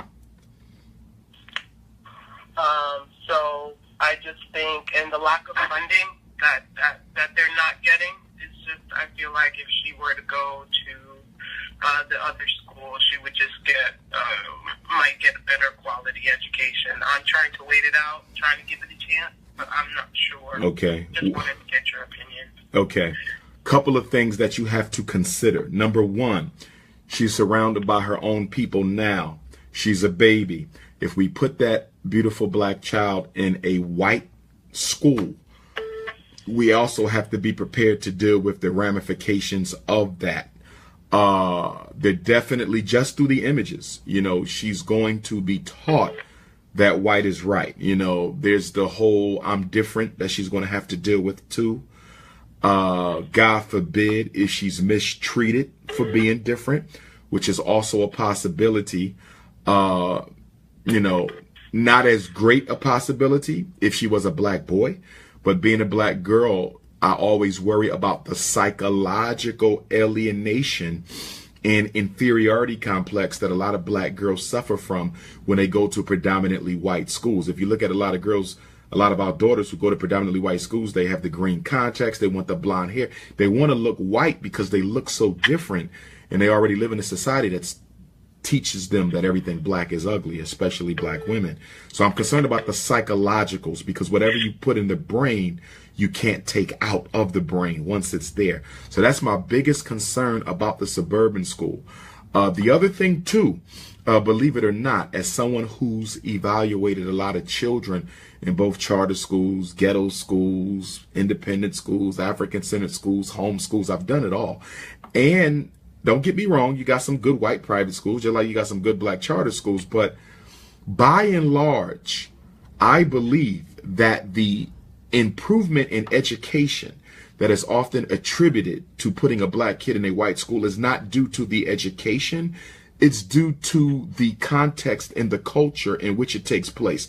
In other words, when a black child goes to a white school, they're being taught by teachers, you know, who are paid better, who know that they're going to be held accountable for what they teach. But at the same time, they're also exposed to classmates who've been taught a little bit better. But most importantly, it's the vocabulary. I'm finding that the vocabulary at the white school, obviously, is of a higher quality than the vocabulary at the black school, which just by being exposed to a better vocabulary, she's going to do better in class. She's going to do better on the testing, because the vocab is the weapon that they use in the ghetto schools, because our kids don't read. The white schools make the children read. And that's one of the biggest differences I'm noticing. You're going to read at a white private school where you might not have to do much reading at a black charter school. But the question becomes, is that a great enough benefit for us to risk the psychological effects on her self-esteem and self-concept if we put her in a predominantly white environment? It's a tough question, you know, to answer as a parent. It's not something you can answer right now, but it's something that you really need to think about. And the other thing that I'm concerned about, if you put her there and it turns out you have to get her out because they're complaining about ADHD, low achievement, whatever excuses they're going to make because they don't want her there, will she be able to go back? That's the other thing you got to consider. Right. Will Steve Perry, and let me not say him because, you know, it's more than just him, it's that team, so I don't want to put it on the brother, but will she have a spot waiting for her? Because from what I understand, you know, his school has a waiting list. So if you take her out of that spot, can she go back if you have to pull her out of the white private school? That would be my bigger concern. If you say she can come back, I say go ahead and give it a shot. If you say she can't come back, then my question is going to be, what other options do you have if she can't go back there and you have to take her out of the private school? Okay. So, and my other argument is coming from her father. He's all for the white school. He wants that. He wants to take her out immediately. His argument is, I guess, when she graduates, I guess the network of people that she will. That don't mean nothing. I would disagree with him on that. I would disagree with him. The network of people, she's still black, and she's still going to suffer discrimination even at an excellent white school. You know, at the end of the day, she's going to sell herself. She don't need the school's name to sell her. You know, I went to 3 white colleges. I can't go to any of them for any recommendations because of what I stand for. They don't support Pan-African nationalism. You know, so me having went to those white schools provided me no benefit whatsoever. Umar Johnson had to sell Umar Johnson. And your daughter's going to have to sell her own self. If she's a high-achieving child, I don't care if she goes to the worst ghetto school in Connecticut or the best private school in Connecticut. If she has high test scores, if she can make the grade, if she can score, It don't matter what school she comes from, because when she goes to school, to college, they're all going to want them ACTs. They're all going to want them SATs. And it doesn't matter what school she went to.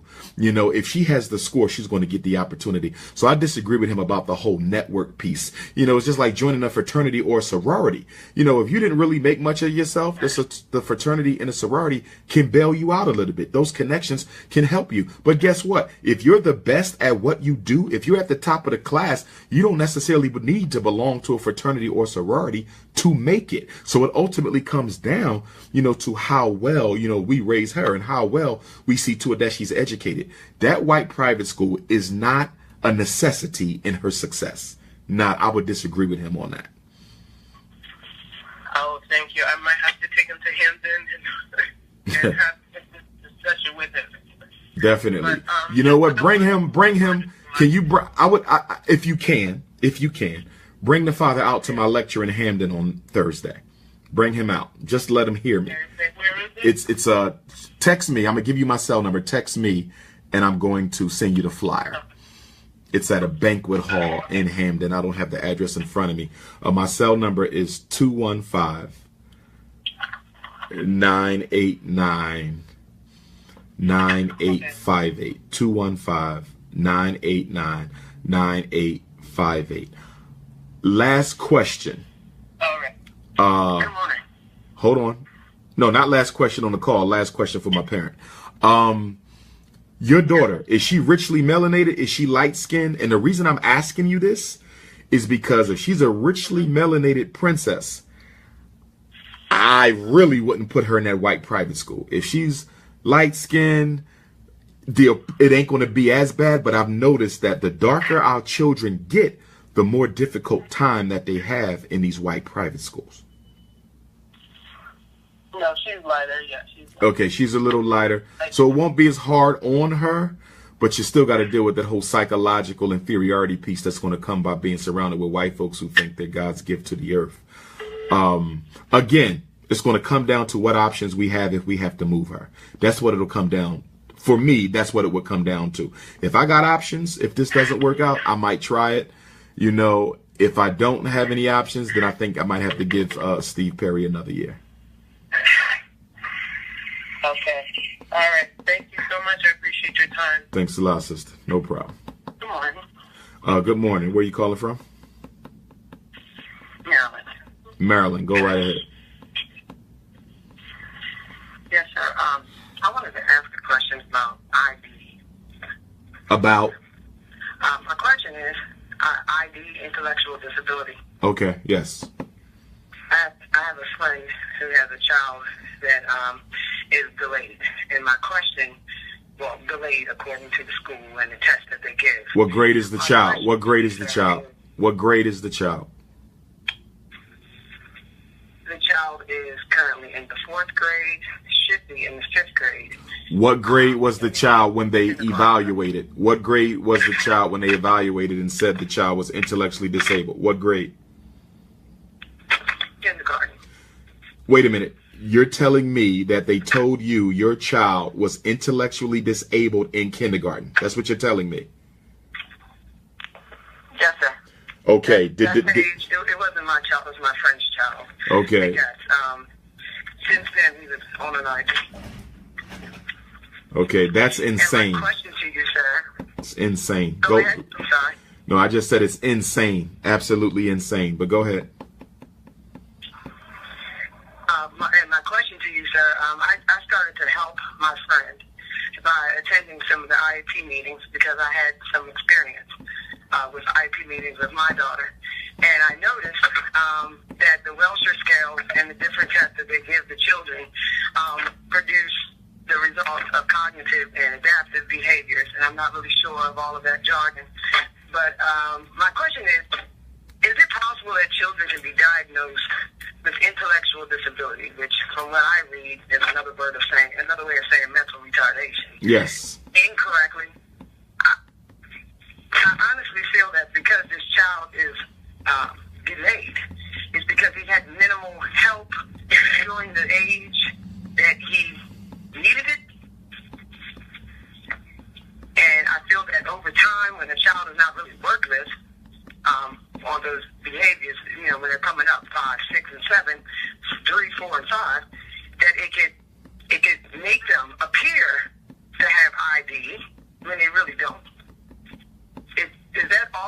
Okay. Do you have a pen? I need you to take a number down. Yes, sir. Okay. I'm going to give you my fax number. I need the report. I need y'all to fax me or email the report. I'm going to give you the fax number, followed by the email, followed by my cell number, so y'all can text me after it was sent. The fax number is 215-827 5404. 215-827 5404. 5404. Yes. Okay. Email is Dr. Umar Johnson. DrUmar.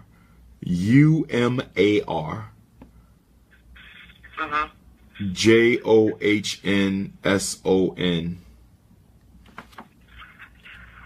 Dr. Umar Johnson at yahoo.com. No periods, no spaces. Okay.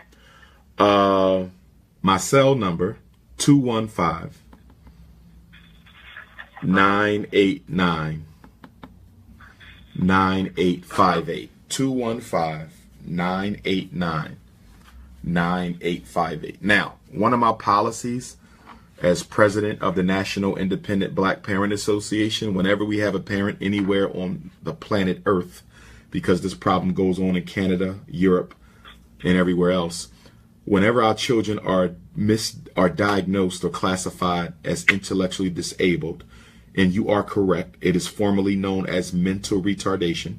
Former President Barack Obama changed the name of the disability from mental retardation to intellectual disability, but it's the same thing. He made that change in 2008, 2009. Whenever our children are diagnosed with that, I demand to look at the report. I demand to review it, because the most stigmatizing label you can put on a black child in a racist environment like this is to say that they are retarded. It's the worst thing you can do. And black boys are 4 times as likely as white boys to be classified as intellectually disabled, retarded in the United States. 4 times as likely as white boys to be misdiagnosed as retarded. But let me tell you this. You mentioned the Wechsler scale, the Wechsler intelligence test. Well, guess what? I use the Wechsler intelligence test. And I want you to be very clear. It's not the test that determines your child is disabled. No test makes any diagnosis. I want to make this very clear. There's no test that diagnoses you with autism. There's no test that diagnoses you with ADHD. There's no test that diagnoses you with a reading disability. There's no test that diagnoses you as intellectually disabled. We make it is the person, it is the psychologist that gives out the diagnosis, not the tests. So even if the test score is low, it is the psychologist who can still interpret a low score to not be representative of that child's true level of intellectual functioning. So it's not the test, it's the person who did the testing. Now, you can tell his mom that she needs her fingernails pulled out, because no black parent, even with, and of course, I'm a little biased because this is my field of expertise, but I don't understand how we as black parents let our kids at 5 years old, why was he being tested for an intellectual disability at 5 or 6? That is ridiculous. Like, why did they give consent?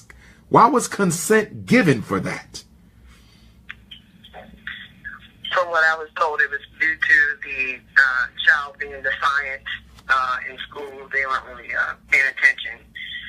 They weren't participating. They were delayed, I guess, compared to the peers in the classroom in reading. So with that constant defiant behavior towards the teachers, they decided to start doing the approach of IEP. They started testing him, and his cognitive and adaptive functions, or the scores, the intellectual functioning was low. And from kindergarten to first grade, they were having issues. And then they changed schools because the school kept calling the parent, your child is out of control. Then he changed schools. And then when he got to the next school, they put him in an isolated classroom. But behavior has nothing to do with intelligence. Not to cut you off. Behavior has nothing to do with intelligence. If he was misbehaving, then you create a behavior plan. If that misbehavior has some sort of family dysfunction or emotional irregularity to it, then he get him some counseling. But misbehaving has nothing to do with intellectual competence. You see, this is another classic case. This is another classic case of a misbehaving black boy being misdiagnosed as retarded to get him out of the classroom. That's all this was. Okay, unless there's something missing from this story, like he had a traumatic brain injury, or he was born with his frontal lobe underdeveloped, or he accidentally took some medication that significantly disrupted the cognitive development of his brain. Unless there's some sort of medical, biological experience or trauma that this boy went through early in life, this was absolutely insane. So I need to look at the eval. That's the next step. And if it looks like crap, and I can pretty much predict that it is, you're going to get with, and what state are you in again? Maryland. You're in Maryland. Okay, not too far from me. I'm in Philadelphia. Okay, what's going to happen is you're going to write a letter to the principal demanding an independent educational evaluation.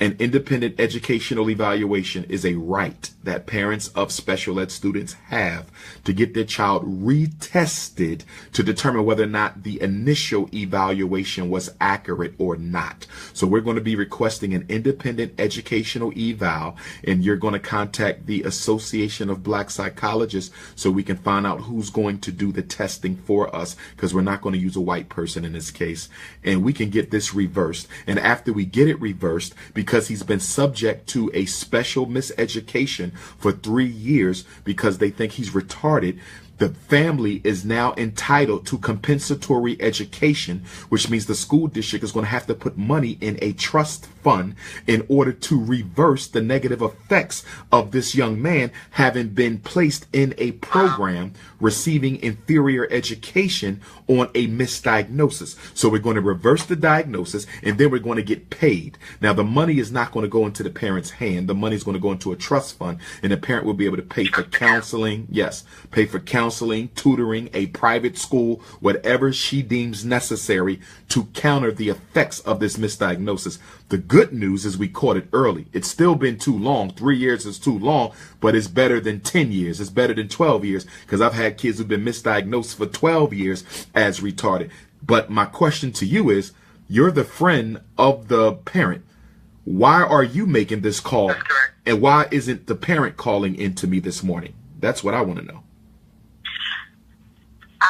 In my honest opinion, to answer the question, sir, is that they are ashamed or embarrassed or Okay. nervous.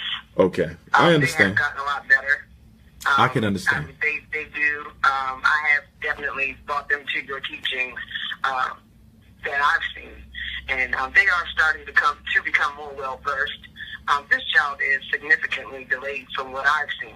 Okay. I'm not a professional, I'm not a psychologist Okay. or a teacher, but I mean, to be in the 4th grade level and can only be kindergarten. But what you're telling me, though, what you're telling me, though, is those delays that we see may have been, quote unquote, culturally and socially imposed. And what I mean by that, Yes. you know, poor preschool experiences, you know, non-academic daycare experience, probably very low academic enrichment in the house, you know, poor instruction in the school, probably goes to a school that hasn't made AYP in years, probably half the teachers leave every year, probably got the worst teachers.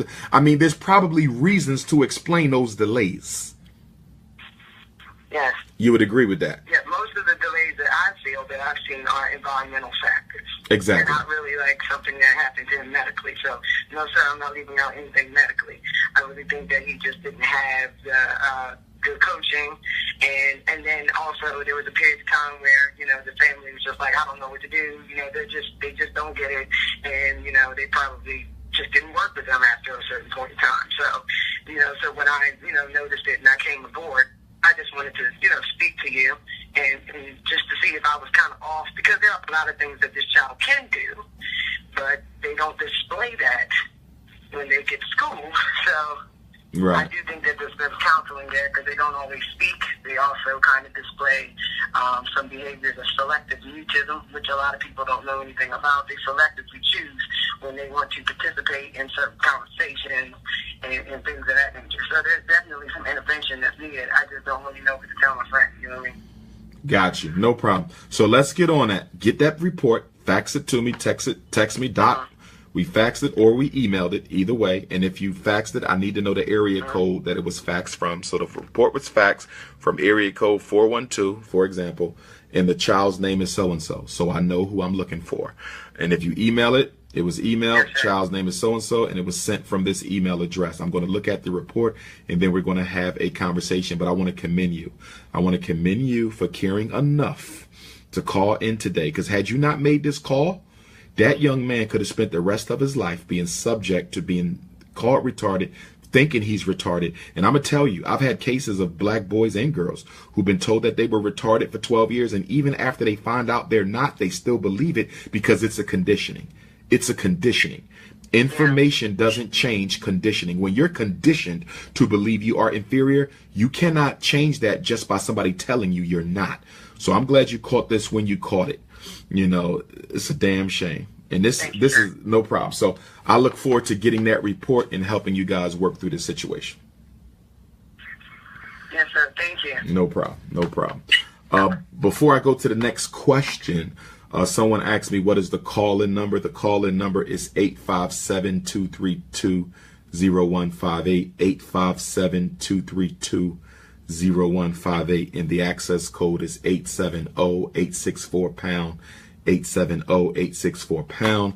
Dr. Umar Johnson will be speaking in Trenton, New Jersey this Sunday, Trenton, New Jersey. This Sunday, the 15th of October.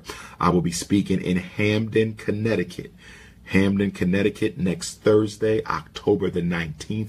I will be speaking in Columbus, Ohio. Columbus, Ohio next Saturday, October the 21st. I will be speaking in Nashville, Tennessee.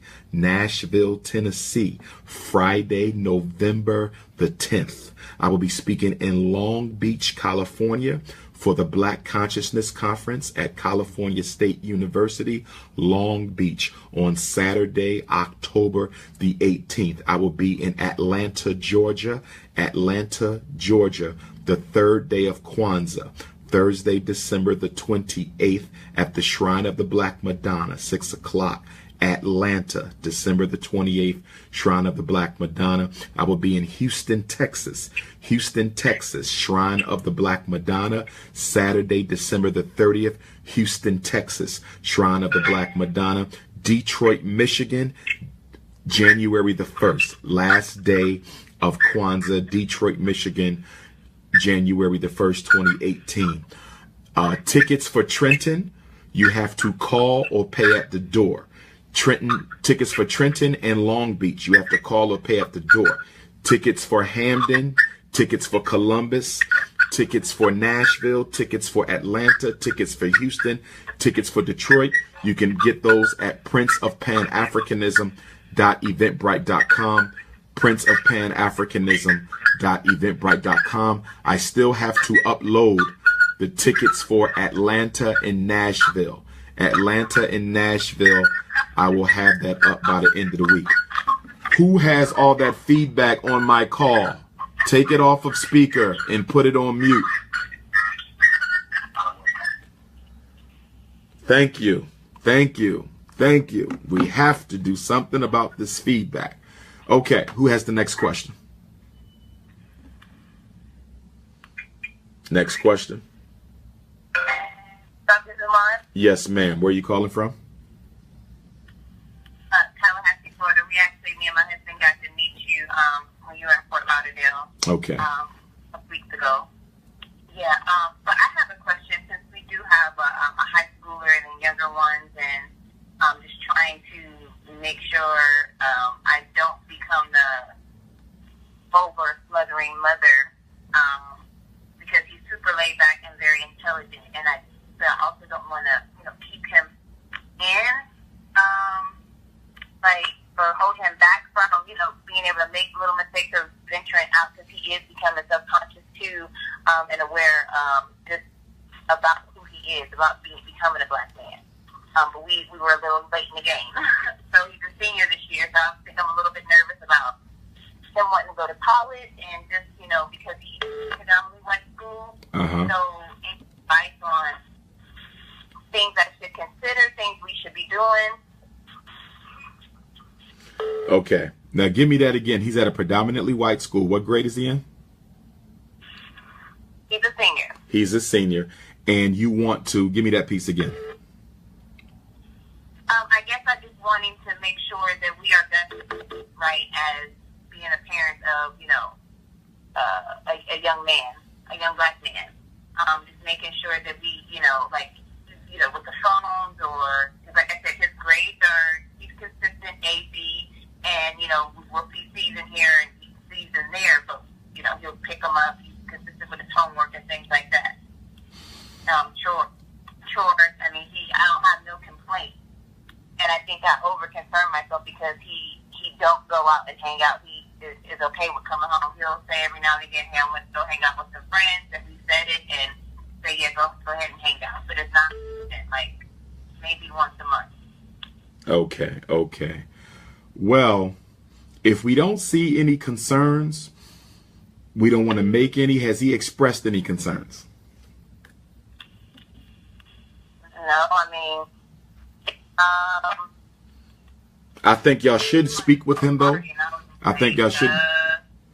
Is he? He is doing something he's supposed to do, like was he having a house party? So I think he kind of, I don't think he got upset, but he was just kind of like, oh man, like my other friends are having parties and doing stuff that close to grown folks are doing. Okay. I got you.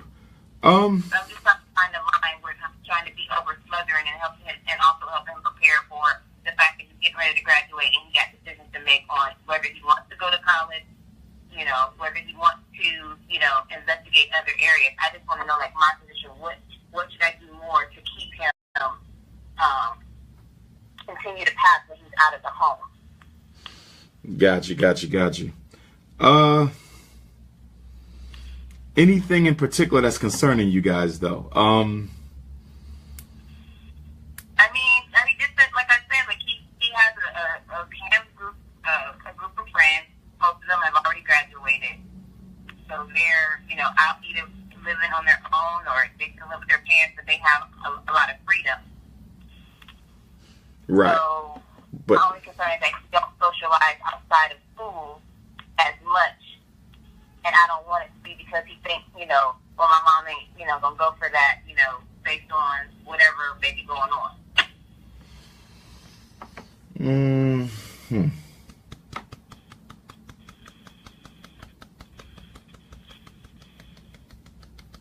I got to think on that one.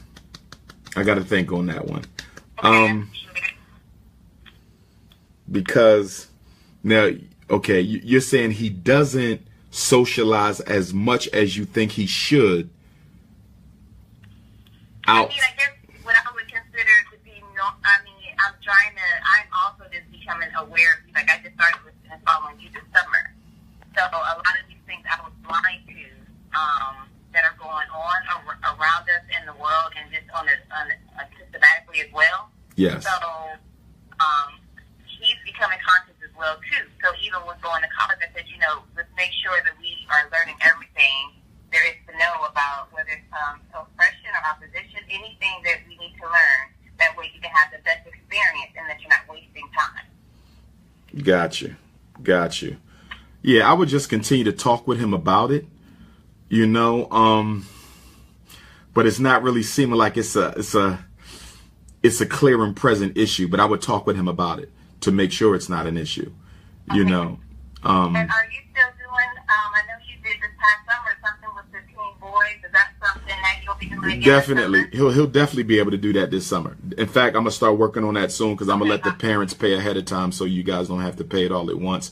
Payment plan for the Black College and Consciousness Tour. We're definitely going to do the Black College and Consciousness Tour. And he'll be able to. That'll probably ease my mind. Definitely. No problem at all. And where y'all based at again? So much for everything that you do. No problem. And where y'all based at again, Queen? Sorry? Where y'all based at? Tallahassee, Florida. Okay. Yeah, no problem. We'd love to have him for that. Okay, thank you, Dr. Okay. Umar. Thanks a lot, Queen. Is there another question on the call? Yes. Go right ahead. Where you calling from, my brother? Milwaukee, Wisconsin. Milwaukee. Go right ahead. Yes, good morning. Let me start out by saying I've been following you for years, on top of years. I think you are the truth, not only in theory but in practice. Also, I've modeled my household around your theories and the ideas. Now to my question and concern. I have a 6-year-old nephew who, make a long story short, he went from school to school. They complained that he was a problem. He's been 3 years in school. The first 2 schools, I know he missed a lot of school, especially last year. I know he missed a lot of school from not behaving in the classroom. He's at a new school this year, and the problem is persistent. Personally, as a man, I don't see him doing anything more than what a normal boy is supposed to do. He's kindergarten, first grade, as I'm going to say. He's first grade, and they're saying that, kind of like your last call, well, your last call before her, he can't read, he's not intellectually doing problems, he can't stay on task. And I guess my question is what do I do as the uncle? I have kind of taken this case over. Not the greatest mom, but he does have a support system. Not only me, but he has other family members who care about him dearly. What do we do and where do we start? Okay. What grade is he in? He's first grade. Okay, he's not in special ed, correct? He has an IEP. That means he's special ed. If he has an IEP, he's special ed. What is the IEP for? Reading disability, ADHD, emotional disturbance? What they saying? For speech. His IEP was for speech. Okay, speech only. So is it speech only? Is it speech only? Concerning IEP, originally it was for speech, but this year, the teacher or the person at the school board had suggested to his mom that he have another IEP for the behavior and for the educational part, and I told her not to do that just yet. You were correct. You were correct. Just like I told the previous parent, he's in the first grade. Why would you let them evaluate for anything more than speech? Speech is fine, because if he got a speech issue, we can hear that, we can know that, and he could need that. So speech is not an issue. But now they want him to be reevaluated so they can say he got a learning disabled, or say he's retarded, or, ask y'all to go get him an ADHD diagnosis and bring that back. So now they can say he has a other health impairment. And no, we should not be doing that. They're trying to load up on that kid. They're doing the same thing to him they just did to that other kid we talked about. Y'all should refuse that. If he got problems with reading and math, then y'all should get him a tutor, or y'all could tutor him yourself. That's all he needs. Tutoring is more effective than special ed. Tutoring is way more effective than special ed. So I would tell his mom, we going to tutor him. And as far as the behavior go, let me give you this piece, though, and then I'm going to come back to you. Okay, hold on. Who that background? Is that you, my brother, with that background noise? No, that's not. Okay, I need y'all to mute your phones. Okay. So as far as the behavior piece go, Okay, I would want to know, what is the teacher doing in the classroom to deal with behavior? But also, you guys may have to hire someone to go into the classroom and observe your nephew to see whether or not the teacher's complaints are accurate or whether they're being exaggerated. Teachers exaggerate. Humans exaggerate. It's part of human nature. When we get under the influence of emotion, we can exaggerate things. So we need to make sure that what she's saying is true, which means that you guys may have to hire a school psychologist, a counselor, a social worker, a behavior specialist to go into the class and watch him, observe him 3 different days, 3 different times under 3 different contexts. So week 1 might be Monday, 8 o'clock math. Week 2 might be Wednesday, 12 o'clock reading. Week 3 might be Friday, 2 o'clock social studies, because I don't want y'all trusting what the teacher said. You want to get your own information. You're saying he's a problem. Well, guess what? Here's a professional who's coming in to observe, to give us, because you're never going to tell them we're doing this to make sure you're not lying. You're going to say we have them coming in to give us some recommendations for how you as the teacher and we as the parent can work together to better help him. And in order for this professional to do that, they have to observe him. So that's how you're going to neutralize that. And that person might come back and say, I didn't see nothing she talking about. Or they might come back and say, he got a little bit of problem, but it ain't as bad as she's saying.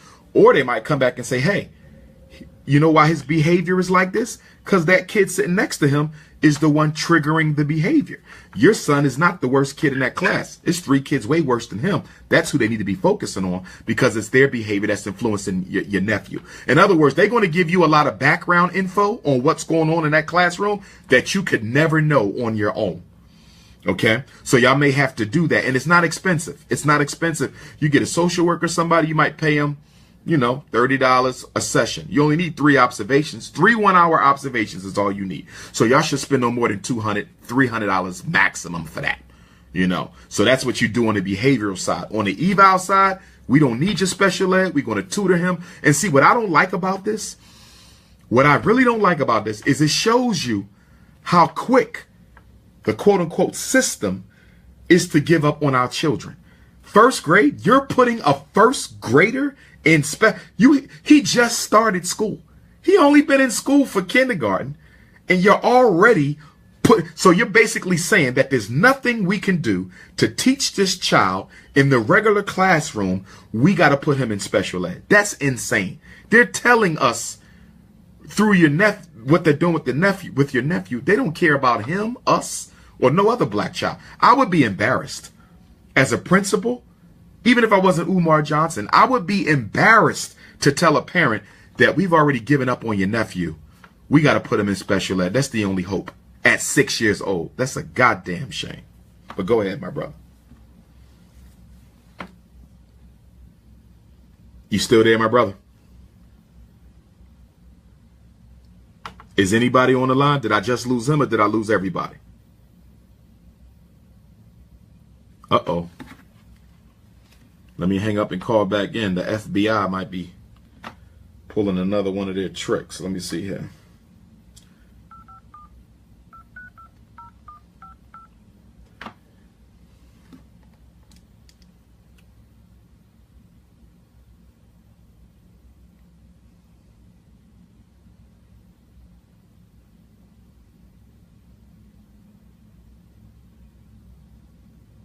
My phone just blacked out.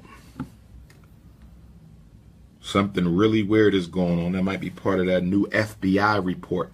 Black identity extremists.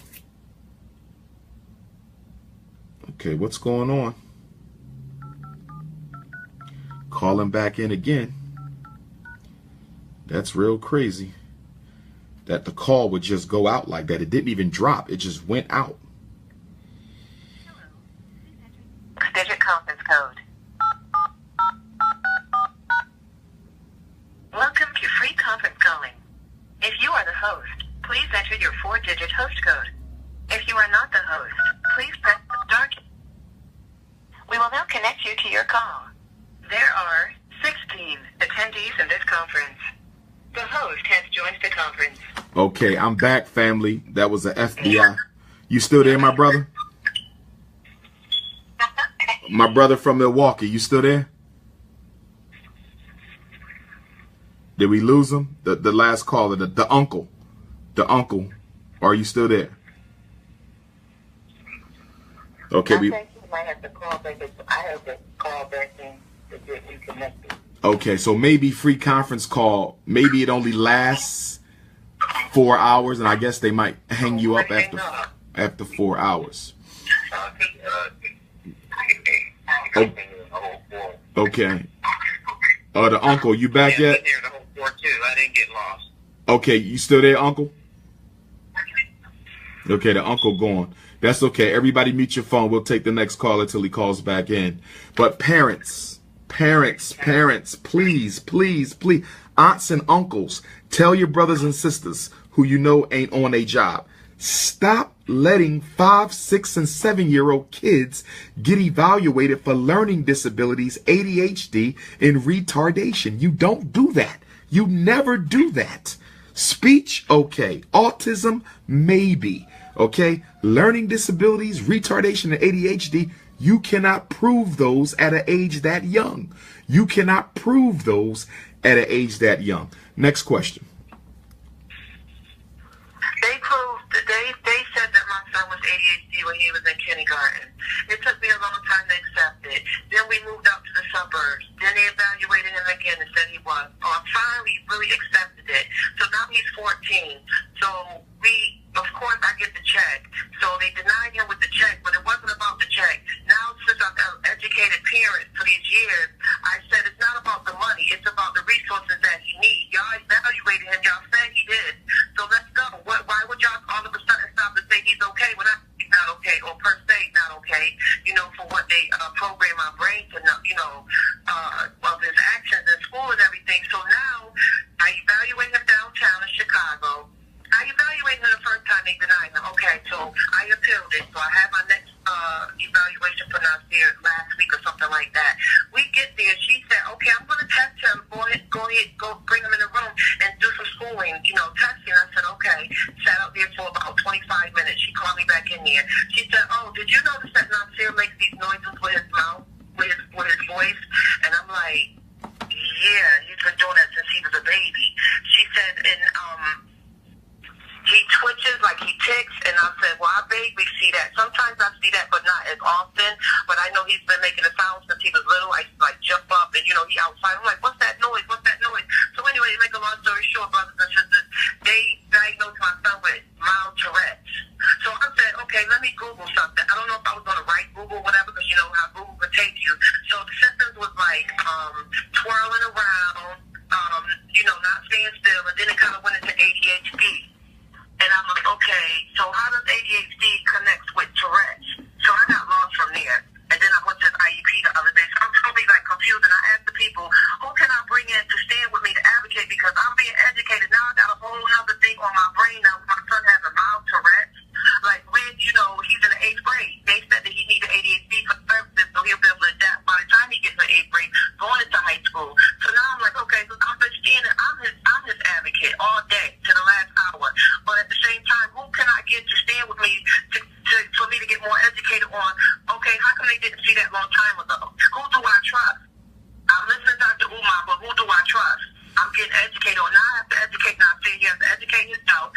He said, oh, mommy, I got another disability. I'm like, Nasir, let's just get educated on it. You know what I mean? Okay.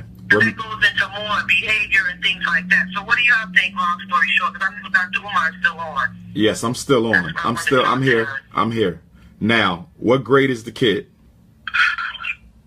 He's in the 8th grade. Okay, first of all, okay, whenever somebody tell you somebody got something that's mild ADHD, mild mental retardation, mild Tourette's, mild reading problem, whenever you hear the word mild, that means they barely qualified in the first place. Whenever you hear the word mild, that means they might not have the problem at all. Whenever you hear the word mild, you should automatically suspect a misdiagnosis. Whenever you hear the word mild, you should automatically suspect a misdiagnosis. Now, okay, he could have the Tourette's, maybe, but from an educational standpoint, they're going to have, in order to special educate him for Tourette's, which could only fall under other health impairment, which is one of the 13 special ed disabilities, they would have to prove how that Tourette's is affecting his learning. If having Tourette's is not affecting his learning, and I don't see how it could be, then there's no need for a special ed conversation. There's no need for an IEP. Now, you said they diagnosed it with Tourette's, they diagnosed it with the ADHD. Now, first of all, Tourette's and ADHD, they both have that hyperactivity in common. They both have that controlling behavior, that uncontrollable behavior, because Tourette's, to some extent, is uncontrollable. ADHD, theoretically, the child can't control their behavior. There's some overlap, which tells me that it could be one or the other, but not both, if you follow what I'm saying. Whenever you have two disabilities that are so similar, it could be one or the other, but it doesn't likely have to be both. You know, it's like somebody being diagnosed as depressed and anxiety. Well, a lot of the symptoms of depression are accounted for in anxiety, and a lot of symptoms of anxiety are accounted for in the depression. So do they need two separate diagnoses, or are you just trying to load up on my son to make sure you can get him in special ed for something? You see that? Or are you trying to load up on my son to make sure you can get him in special ed for something? In other words, if I can't get him in for this, I'm going to get him in for that. But you have to take responsibility for letting them test him in the first place. Okay? They cannot evaluate unless you give permission. You sign paperwork. Don't sign no paperwork if you don't agree with what they want to do. Now, he's in the 8th grade. He's old enough to answer for himself. Does he think he needs special ed? Because if it was me talking to your son, I'm going to come at him straight. Listen, they think you slow.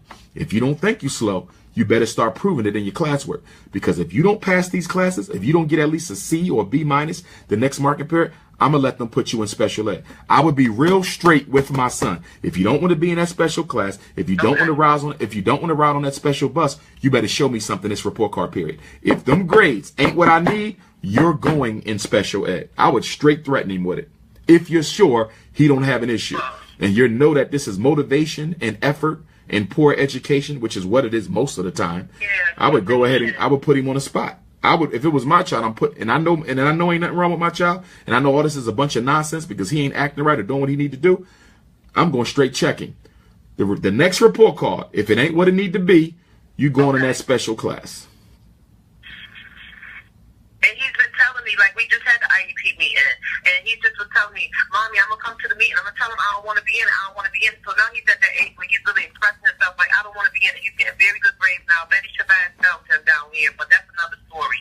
But where you at? New York? New York? He's been doing great with, I'm in Chicago. Okay. I'm in Chicago, doctor. Okay, got you. Go ahead. Finish what you were saying, Queen. So he's been telling me that he don't want to be in it. He don't want to be in it, but I'm glad you brought that up by saying, put him on the spot, get some good grades, show that you can sit down and do what you need to do. Right. Because you're not seeing no learning problems, right? You're not seeing no learning problems with your son, correct? It's all behavior? The learning problems is, well, when they first diagnosed him with ADHD, it was the reading and the math, amongst, not sitting still, with, focusing and everything like that. But it was the reading and the math. So now they're saying he on a, 5th grade reading level and a 6th grade math level. And but that's not that far behind. Listen to me. And I want everybody, hold on, listen to me. The first thing they said was his reading disability, his math. I said, I'm focused on his reading and his math. Where is he at right now? Right. Listen to me, though. Listen to me. Yes, I want everybody to hear this. Whenever they tell you your child is 2 or 3 grades below their class, I need you to keep in mind that most black children, because of miseducation, are 2 grades below their class. So if my child is in 8th grade, you tell me his reading is on the 6th. It's good news and it's bad news. It's bad news because he's 2 grades behind. It's good news because I know most of your kids are 2 grades behind, and I know my son has the basic skills to improve at home if I work with him. So that's where you kick in that. Because if he's on the 6th, he basically has the basics to improve. If you can read on the 6th grade level and comprehend on the 6th grade level, you have the basics to go forward. Now it's you as parent to make him put that work in at home, that practice, or get him a tutor, a college student or a high school student or a retired teacher who will work with your son. Yeah, we live at a university. I definitely will look into that. That's all you need. All you need is some tutoring. Okay. And some consequences, okay? Because that cell phone, he can lose that. I don't get my grades, you don't get your cell phone. See, this is all about a deal. Make a deal. We signing a contract. I want grades. I told him this morning I'm gonna take his phone. I know security reasons in Chicago, but I'm about to take your phone. You could run with the government phone. That's right. That's right. That's how we're gonna do that. We have a contract. If I don't have my grades at the end of this marking period, you will not have a cell phone next marking period. And the only way you're going to get it back is the following market period to get them grades, and then you get your phone back the next market period. We got to start signing contracts with our children so that you can say, hey, you signed it, son. You signed the contract. That's what the consequence is. And then you can also come back and say, if you do get the grades, there's going to be a little reward in it for you. You wanted to visit your cousin down in Florida. He moved away. Okay. I'm going to fly you down to Florida for a weekend and hang out with your favorite cousin.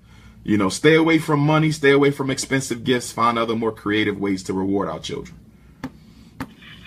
Okay, I appreciate that. No problem. I needed that this morning. Thank you so much, brother. All peace and blessings to you, sir. Thank you, Queen. Thank you, Queen. And I'll be back in Chicago speaking in January. I'm just waiting for the church to give me the date.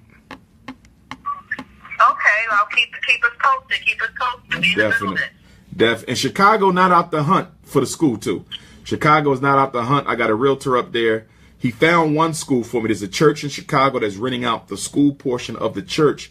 The problem is they need the church. They need the school. Okay, the school shares the cafeteria in the gymnasium with the church, which isn't a problem in and of itself.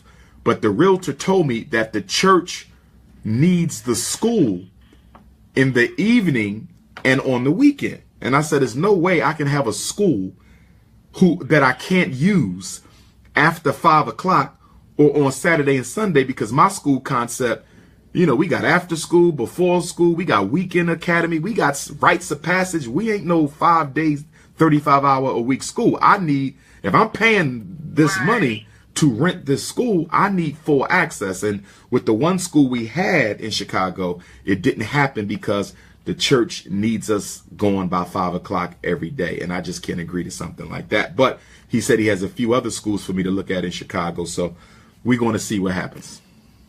Oh, I'm looking forward to that. I'm looking forward to that, because I was about to say, it's a lot of realty out here, brother. It's a lot of realty out here. It's a lot of being in buildings and stuff like that on the south side. It's a lot of work that needs to be done. Got you. And if you see in these schools when you're driving that are for sale with a for sale sign on it, if you catch a school with a for sale sign on it, take a picture of that for me and send it to me. No doubt. Okay, Queen. Take care. Thank you. Thank you. All right, now. Is there another question on the call?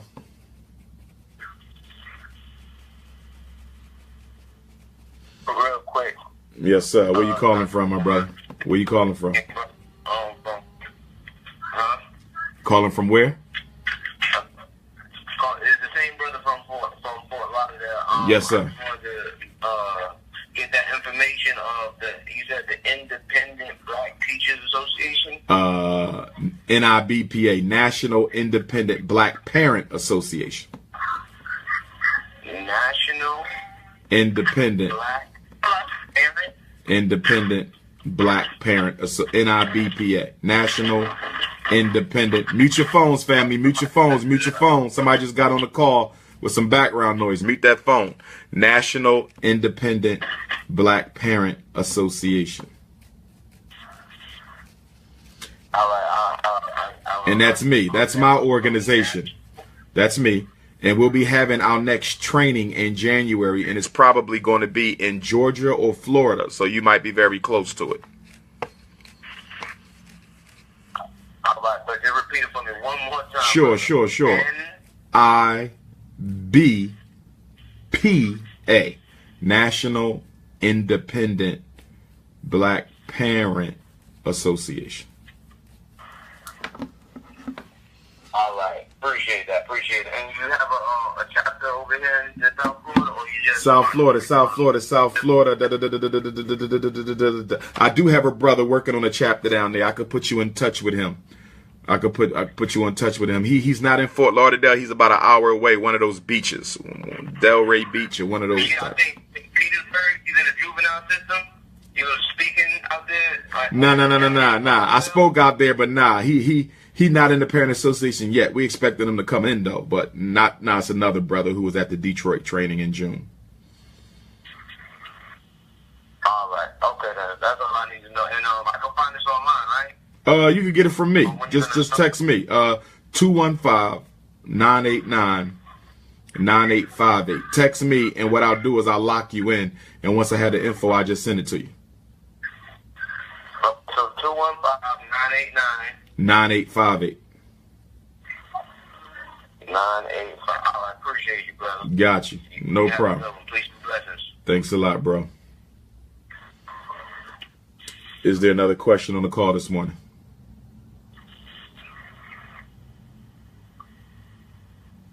Good morning, Dr. Umar. Good morning, Queen. Where you calling from? In Vero Beach, Florida. Yes, ma'am. Go right I ahead. was at your speaking engagement in Fort Lauderdale.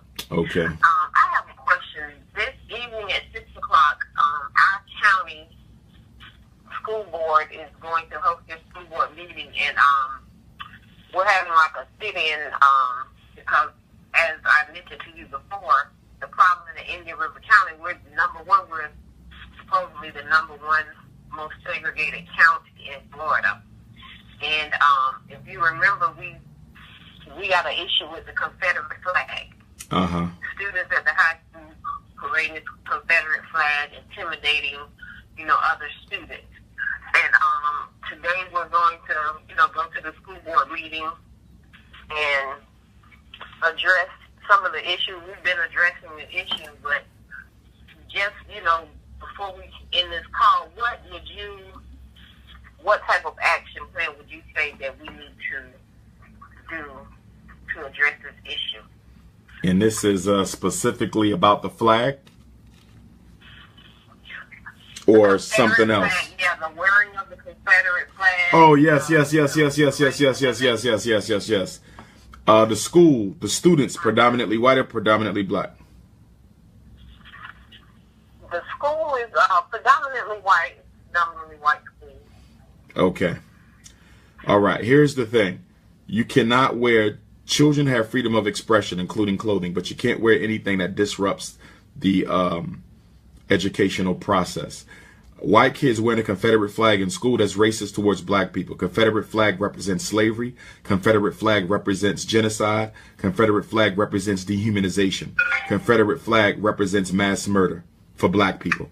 You and the other black parents are going to argue that letting white kids wear the Confederate flag at that public school violates your child's right, okay, to attend a school that is safe for them, okay? The First Amendment does cover freedom of speech. It does not cover speech that is hateful towards other children and disrupts their learning experience. That's what y'all going to argue, and y'all will win if y'all stick together. But you need to have all the parents on the same page. If it's only a couple of y'all, it's not going to work. Okay, you need organized black parents. It needs to be a movement. Y'all need to have 100 of y'all. Y'all got to come out in force. It's not going to carry if y'all don't come out in force. If you only got 2 black parents and the rest of them don't care, it's not going to work. Okay, you said violates my child right to what now? Okay, the First Amendment. The First Amendment rights, freedom of expression, which includes clothing. That right is protected in the school. But the Supreme Court says, because it is a school, they can still control that freedom of expression because it is a school. So yes, you can wear, your different clothing. But your clothing cannot offend other children. It cannot disrupt the educational process for other children. And that's what you all are going to argue. In fact, y'all need to put a letter together. Y'all need to put a letter together explaining your concerns, and y'all need to have a petition attached to that letter, and every black parent who signs that petition needs to show up at the meeting with that letter. Y'all have to come out in force. Y'all have to show power. You can't change power unless you have power. Right. Yeah, we've been pushing it, pushing it on Facebook and, But do y'all have the petition? Do y'all have the petition? And do y'all have that letter? And did every parent sign it? It got to be organized. It got to be on paper. Facebook is good. That gets the word out, but now they got to show up.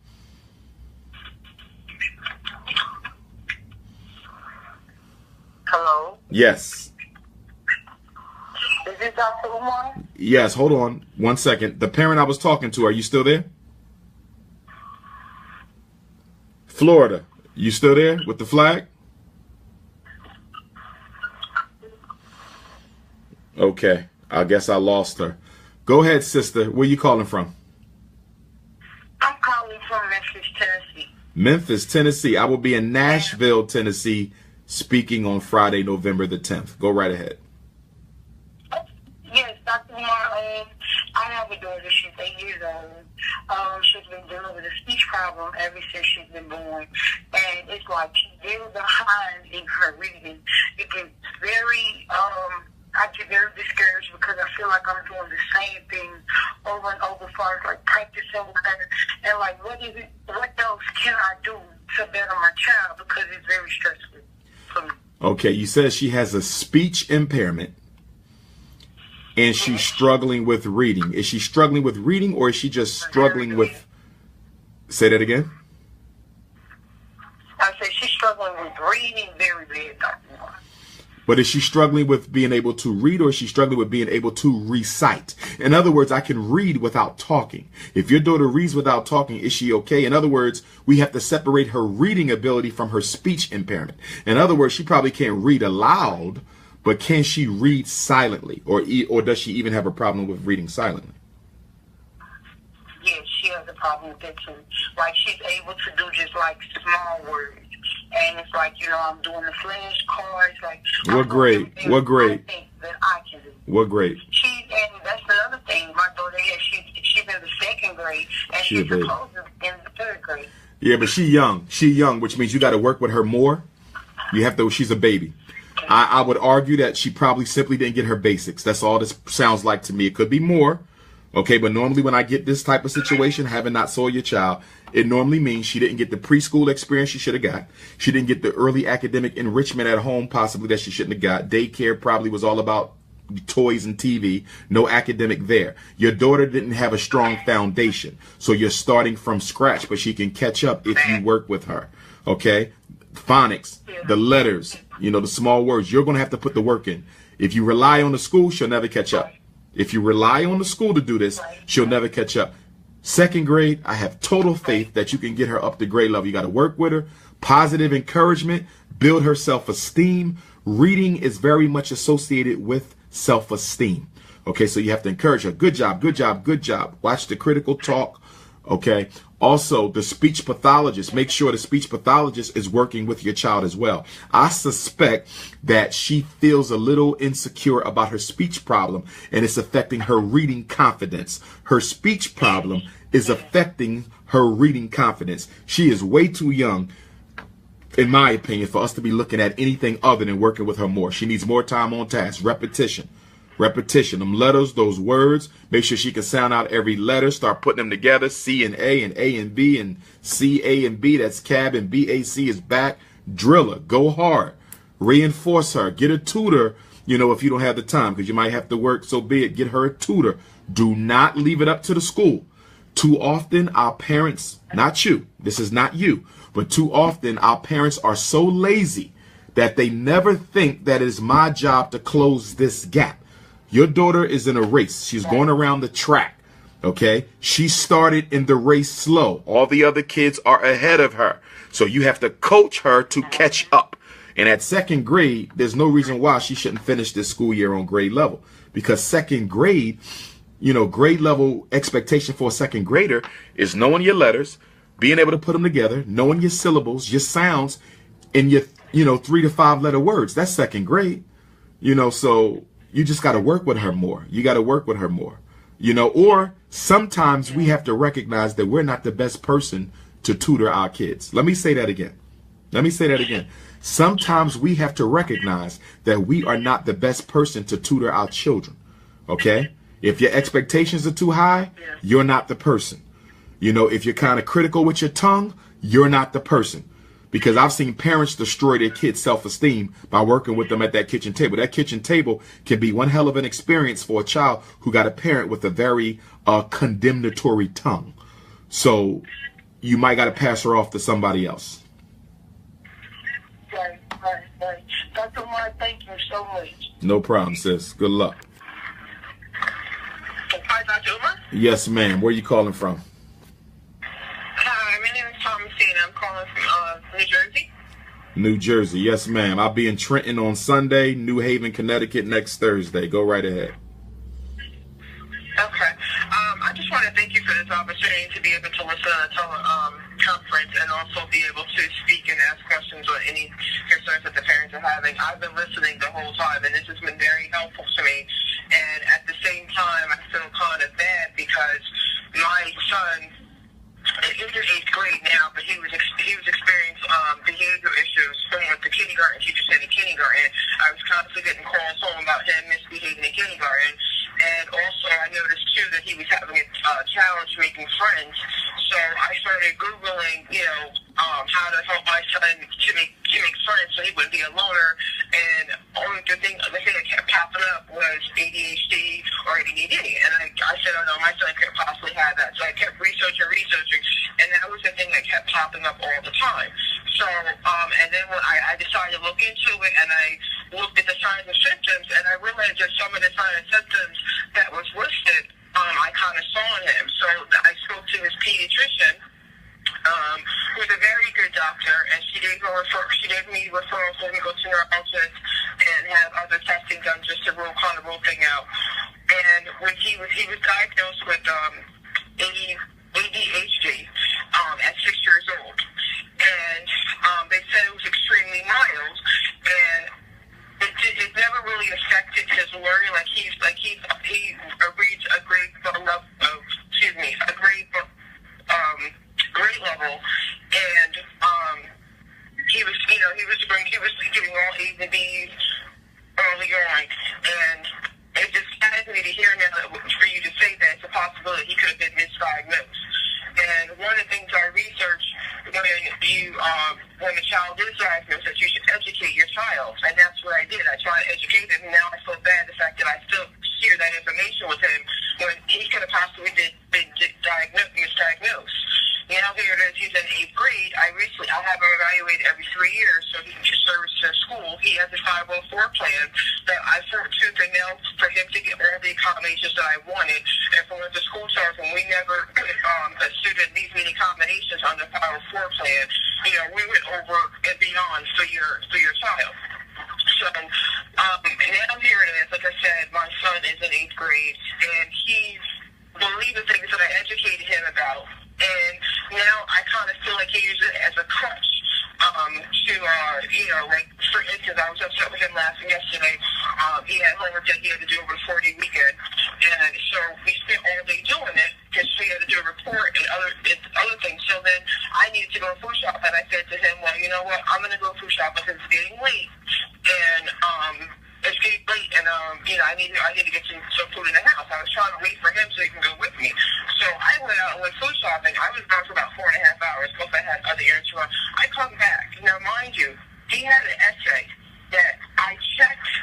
I made sure he had a transitional word there, make sure everything was spelled right. It was flowing, and he had a punctuation. All he had to do was rewrite it. I come home, and he's still writing it. And I said to him, I've been going for 4.5 hours. What were you doing? And the first thing he says to me, well, I write slow. You know I have ADHD. And I said, there's no way. I said, all you had to do is write the paragraph. It was the three paragraphs over. There's no way that I should have took this long. So now I feel like he's using, I think he's using this as a crutch.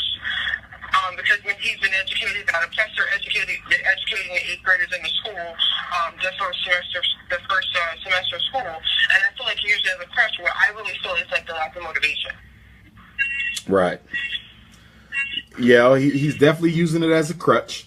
That's one of the down things of the whole ADHD movement, but also you have to step up with the consequences that you're using at home for discipline. So when for example, you came home, he wasn't done his work. What was the consequence for that? everything away. I took the controls away to his PS4. I took his cell phone away. I took his laptop away. I took those things away yesterday. I said, there's no excuse. I said, I reviewed your essay before I left. All you had to do was rewrite it over. There's no way that it took 4.5 hours to write over. So he got upset. He started crying. And I feel like he's playing me. He started crying. He's like, no, I worked very hard. And this, that, and I said, that's all you got done. You still have 3 other assignments you have to do. And it's 10 o'clock at night now. Okay. And so I told him, I said, you know what? You go ahead. No, go ahead. No, so I told him, I said, you know what? You're going to have to do this. You're going to have to finish this tonight. Because you're going to school with your work complete. You're going to have to do this tonight. I said, I don't care how late you stay up. And I said, you still get up at 2 o'clock in the morning to go to school. So I don't know if I was wrong for that. But I just really feel like he's using this whole ADHD thing as a crutch. And then at the beginning of school, about 3 weeks ago, I had him reevaluated for everything. He was initially diagnosed with ADHD, auditory processing delay, visual perception delay, and sensory delay. I had him evaluated for the last month, and they said that, he's drastically improved, and that we don't see any reason for him to have any treatment. He doesn't need any treatment. So they did I usually go to Children's Specialist Hospital to get him probably evaluated. They recommended no treatment there, and they didn't recommend any treatment in the school. Okay, and that was treatment for the ADHD? So auditory process delay, visual perception delay. Okay, for the sensory delay.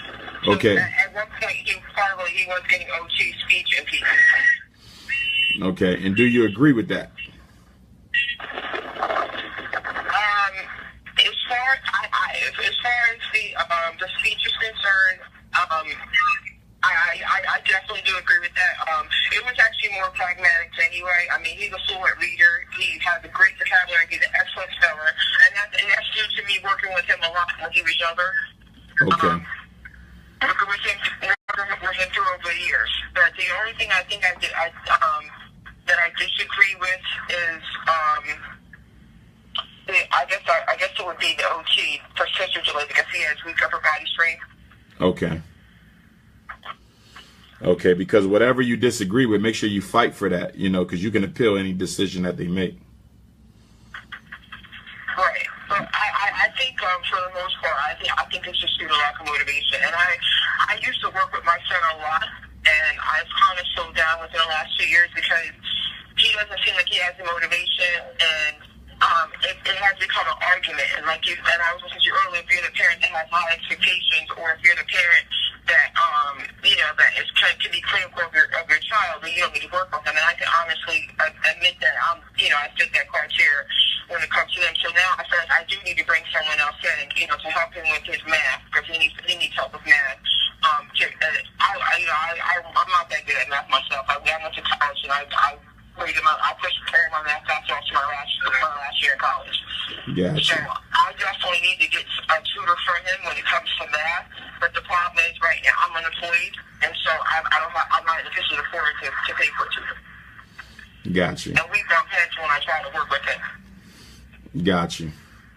And mainly because he doesn't want to do it. He complains about it. I'm like, okay, let's go starting your math. We're put up Khan Academy on the computer, and it's always complete, and then it winds up to be just like an argument because I'm trying to help him, and I keep explaining to him that I'm trying to help you. You want to be a computer programmer. You have to understand that. I got you. It sounds like you're on the right track, though. I don't know. It sounds like you're on the right track. I don't know. I'm just like, I guess I feel like we're bumping heads right now, and I need to get another person. I can't get another person in because I'm not in a position to pay anyone.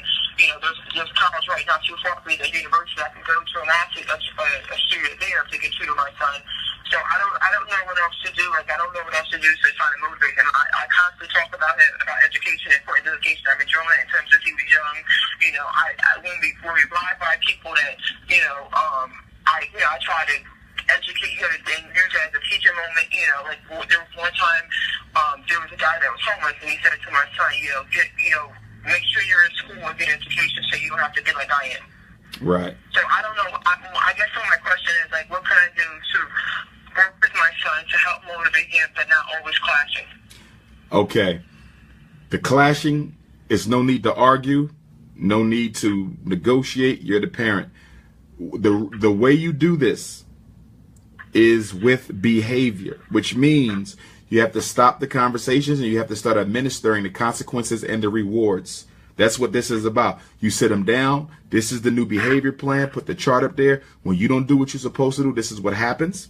We don't need to have no conversation about it because I'm telling you up front. See, we have to give our kids informed consent so they can't have excuses. The reason they can often get around stuff is we don't even let them know what's coming. We have to tell them up front, these are the consequences. And when you do what you're supposed to do, these are the rewards. He's supposed to get a consequence every time he doesn't do what he's supposed to do. And then he gets a reward whenever he does what he is supposed to do. But rewards, my queen, only come when they are earned, which means he doesn't get rewarded every day. What grade is he in again? He's an 8th. Yeah, he's an 8th. So he shouldn't be getting no, really, his rewards could go a marking period. They could go a month, probably no less than 2 weeks. If you feel you got to put him on a weekly reward system, that's okay. But in the 8th grade, he should be mature enough where he can delay gratification and work a little bit harder for that reward. For an 8th grader, I would say a month should be good. So 30 days in a month, I'm looking for 20 good days out of 30, 25 good days out of 30. Never say 30 out of 30. No kids is perfect. If he was perfect, we wouldn't be having this conversation. So 20 out of 30 is what I want. You get me 20 good days out of 30, then, you know, at the end of the month, there'll be a certain reward in it for you. Not money, and never use expensive gifts. You know, it might be trips, something he want to do with the family, with his friends, something like that is okay. But stay away from money and stay away from expensive gifts. But when he messes up, the consequences are every time. So if he had a bad day at school today, there's a consequence today. Tonight, you're going to bed early. You ain't watching no football, none of that. You're going to bed early. You're supposed to go hang out, not the day. The teacher called me, told me you had a poor day. So consequences are immediate. Consequences are immediate, but the rewards come on a schedule. The rewards come on a schedule. So nothing motivates like consequences. Nothing motivates like consequences. But you got to be consistent because mothers always struggle with being consistent. So you just got to be consistent. Okay. All right, yeah, I'll definitely do that. I mean, because honestly, the behavior is not really an issue. I mean, he gets weekly progress report from schools, and from school, and all 7 minutes, teachers say he has excellent behavior. It's just the motivation. That's the issue. I mean, at home, he's a good kid. He does what I tell him. If he's playing video game, I said, go take your dishes out of the dishwasher, he'll jump right away, and he'll do it. Gotcha. Whenever it's time to do work, it's like, I'm hungry. I don't feel good, you know, or it's an argument. And I'm like, you do this every time you have to do work. When we do math, you say you don't feel good. Are you hungry? Or, you know, it's always an excuse. I said, it's just an excuse for you. Got you. Yeah.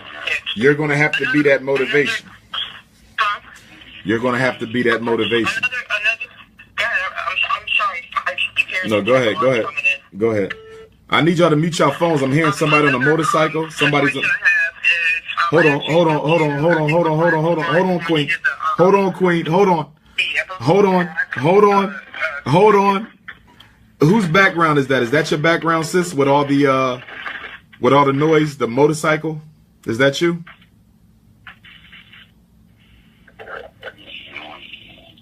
Okay. It sounds like somebody fell asleep on the line. I don't think that's a motorcycle. Oh, that's snoring? Yeah, it sounds like somebody snoring, yeah. Somebody is snoring on my call. Somebody is snoring. Wow. Another person got disconnected. So sad. Oh, Lord, that is sad. That right? Oh, goodness. Somebody is snoring on the... Y'all sure it's not a motorcycle? That's a human? No, somebody is literally snoring on the phone. Oh, God. It's somebody snoring on the line. Oh, wow. There's somebody definitely snoring. I was just texting my cousin, like, did you hear? I'm listening to this young lady that was speaking. They're snoring. They're actually They snoring on the phone. Lord have mercy. You mean to tell me you couldn't hang that phone up before you laid it? Oh, God. She was talking, getting towards the end of her comment, it started getting louder. I heard it towards the middle part, but as towards the end, it started getting louder. I was like, Oh God, that's. Woo, we need some work. We need some work. Let me hang up and dial right back in and see if that does it. I'm gonna hang up and dial right back. Let me see. They got somebody snoring on the call. Why would you go to? All you gotta do is hang the phone up. If you sleep, I know people work late. You was listening. Okay, you feel yourself getting sleepy. Hang up the damn phone. You don't stay on a parent call, something this serious, helping our babies, and you're gonna fall asleep snoring on the phone. You can't put the phone down. You can't move the phone away from your face. You can't just hit the button to hang up. Oh God. Now, I'm going to keep it positive, because on the positive side, you could say that they loved the call so much and they were trying to stay awake because they just wanted to hear the good information and they just fell asleep. And sometimes you just got to take that L, because brothers and sisters is working hard in these streets to pay them bills. So I feel y'all. I feel y'all on that, but I'm not feeling it. I feel y'all, but I'm not feeling it. Hello. Please enter your 6-digit conference code.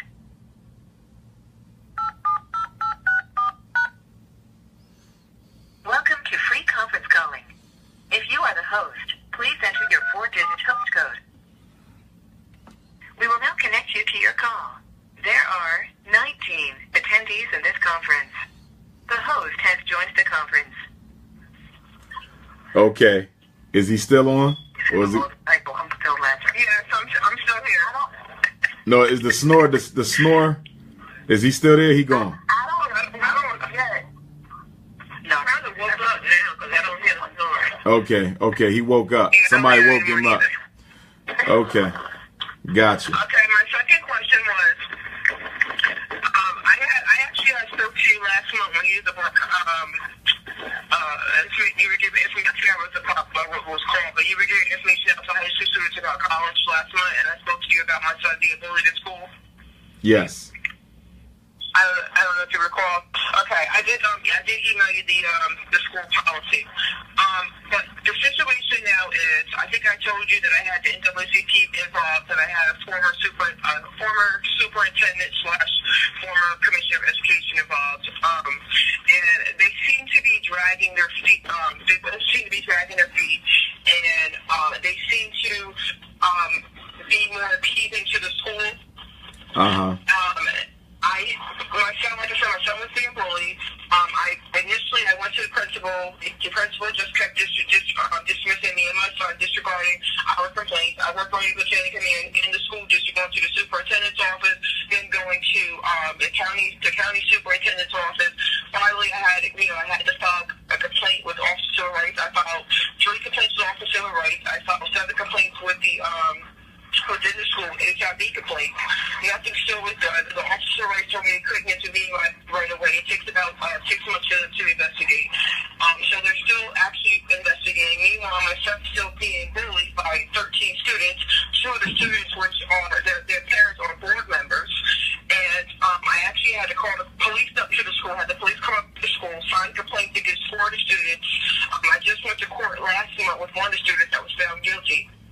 And despite what the board members, the school counselor, and the anti-bullying coordinator and the principal finding. So then the principal started retaliating and started making false accusations about my son, giving him demerits and giving him punishment, detention. Now, my son's been in school from kindergarten all the way up to mid-7th grade. He's never, ever had a disciplinary record. In kindergarten, like I said before, I got a few calls about his behavior. But, from 1st grade on up, I've never got any calls, never got any letters home. I've never got any emails. I go up to the school quite frequently. I'm an active parent on the PTA every single year. Never, I come pick my son up or I drop him off to school, volunteer. No teacher pull me to the side and say, we're concerned about your son. So, like I said, from all the way up from kindergarten into mid-7th grade, he's never had disciplinary problems or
well, if you don't leave my office, he said, this conversation's over. If you don't leave my office, I'm going to call the police.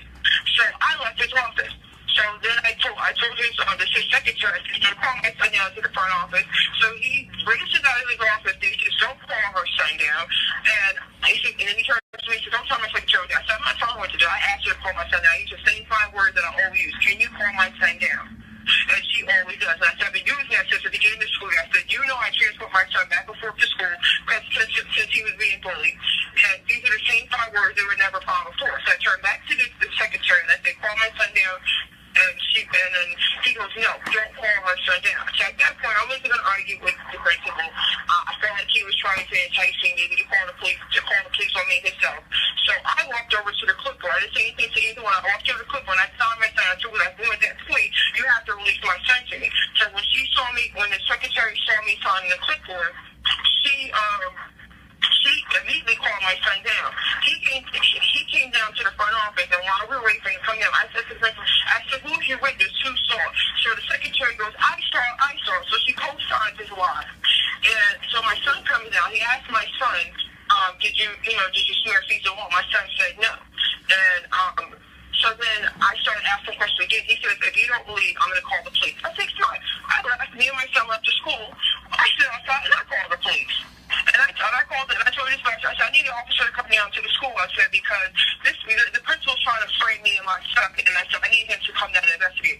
The police officer comes down to the school, takes a statement from me, goes to the school, speaks to the principal. I'm waiting outside the school. And then I asked the police officer, I said, well, was there any features on the wall?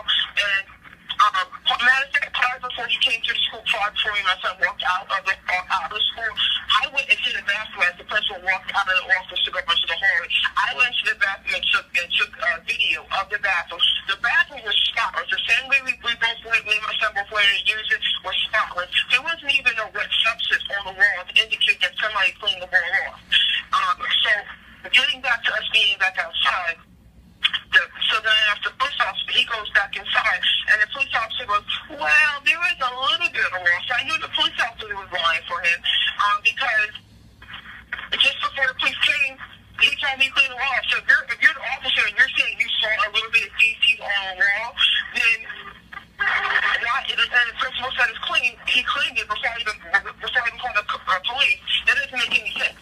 And the officer told me he saw it. So then I knew the officer was lying. Now, mind you, the officer, the school's office, the superintendent's office, and the school, they're all in close proximity together. You have the mayor that's on the board. Everybody's intermingled with everybody. And so, like I said, I reached out to the NWCT, which they didn't come back right away. It seems like they're not as active as they used to be. And the NWCT came into the school. I thought even though they came into the school, I thought they were kind of passive. They didn't really say anything. I was the one to talk, and I'm sitting here with about 6 school officials. The school council lawyer into this big meeting that we had. The principal, the superintendent, the 504 officer was there, the anti-bullying specialist, and the school attorney. Then I had 4 NAACP members. None of them said one word. None of the NAACP said not one word to advocate for me and my son. The former retired commissioner sat there. He said a few words, but he barely said it. He felt like he kind of played neutral. He kind of felt like, to me, he felt like he was trying to appease the school. So I really felt like I really was in a meeting all by myself. Then this morning, I get a call from the former commissioner saying to me, because one of the things I had asked him to help me do was to expunge my son's school records, and I pointed out to him that my son never ever had a disciplinary record before I saw my complaint. And I said, he's been in school now for almost 2 months. He gets a progress report weekly from all the teachers, all 7, and they all check on the excellent behavior on his progress report. And I said, I want this his disciplinary record expunged because I don't want to follow him, and I don't want a negative stigma attached to him, and I don't want anyone prejudging him based upon what's in his school records. So the former commissioner said he'll work with the school to see if he can get that. He had a meeting last week, but then they told him that the superintendent told him to look into my son's display record and see what he can and what he can't remove from his display record. And then this morning I get a call from him saying, would you be willing to drop the after the civil rights been changed. I said, what? Excuse me? And I said, no, absolutely not. Now, after everything my son did, absolutely not. And he said, well, I'm trying to start off in a clean slate, and, you know, I'm trying to work with the school and work with you, and, you know, and I'm trying to get the superintendent to remove certain things from this and stuff. I said, so is that what they're asking in order for me to drop? If I drop after my officer rights, then no expunges record. No, that's not what they're saying, but I just figured I'd call it out. I got you. Shoot me a text, because we're probably going to have to talk offline. Shoot me a text message tomorrow, and let's have a conversation tomorrow. Okay. What time tomorrow? I'm flexible anytime. Give me, I'm going to say give me at least like an hour or two heads up. So if you're free at 12, text me at 10 just to remind me to be free. Okay. You got me? Okay, Queen. All right. I'll look for that call. All right. Yes, ma'am. Where you calling from, sister? Yes, I'm calling out of Georgia, Lawrenceville, Georgia. I have two quick questions because I have to get off the line in like 7 minutes. Sure. I've been reading the post of one of the flyers you had, the special ed programs, the prison, the pipelines, and I was like, oh my God, because my son is in special ed. So I'm kind of concerned as to is that something that kids that are in special ed are being targeted to be in the prison system? A black boy in special education who spends at least, oh gosh. Okay, what's going on there? Mute the phones, family, mute the phones. A black boy who spends at least 50% of his instructional time in special ed away from the regular ed students is 75% more likely than other black boys to end up in jail. He's in special ed, but he's in regular classroom. Well, special ed is a program, not necessarily a place. So you can have an IEP and still be in the regular class. So in your son's case, yes, he has an IEP, but yes, he's in the regular class. I got you. In your son's case, you know, I am glad to hear that he's still in the regular class. And one thing that you're probably going to have to think about, see, here's my issue with having an IEP and not needing to leave the class. First of all, I'm glad that a child doesn't have to leave the regular class. That's where they belong. But what parents need to consider, if your child has a disability but does not need help outside the regular class, are we sure he actually has a disability? Just something to think about long term. Just something to think about long term. You know, but because he's in a regular class, he would not be included in that statistic that I just mentioned. So that's a good thing. Okay, well that's what I was concerned about because he has almost something like Asperger where he doesn't do really good with peers. He can interact with adults all day long, but peers he's always had to struggle with, and it's always been my concern to have him to be around regular kids, to still interact socially, and hopefully as he get older, he can each year get better and better with interacting with, you know, children of his own age. I feel you. He doesn't do well academically, period. I think it's something hereditary because my father had the same issue when he was going to school. He didn't get past 3rd grade. I just want him to be able to just socially get along with people, get along with peers. Each year he seems to do a little bit better than the last year, but when I saw that, I thought, oh my God, my son's in special ed. This is a program that's set up to, you know, to target, you know, young boys. You know, I don't know. So let me stay on the line of the conference and just question that real quick. And another thing, he's going into high school next year, so I was real concerned. Is it best for me to maybe pull him out, to maybe just homeschool him? What grade is he in? He's in the 8th grade, but next year he'll be going into high school. And he had a rough year this year, kind of adjusting. So I was kind of wondering maybe for high school, because high school is a whole nother something else going on for kids that have, you know, social issues and emotional issues. Is it best then for me homeschool him. Okay, but okay, you said he has some adjustment issues. What adjustment issues did he need? Because he's going to a new school, so I think we should give that a chance. But go ahead. Okay. Well, I was, this year is his party year, the first 2 months of school of adjusting with the kids. And so I know how high school can be. But when you say adjusting, what do you mean? What do you mean adjusting? Because he's in 8th grade. So when you say adjusting to the kids, where is he having his issue at as an 8th grader adjusting? Well, the first couple of weeks, it was a little bit of like the young lady said, with bullying.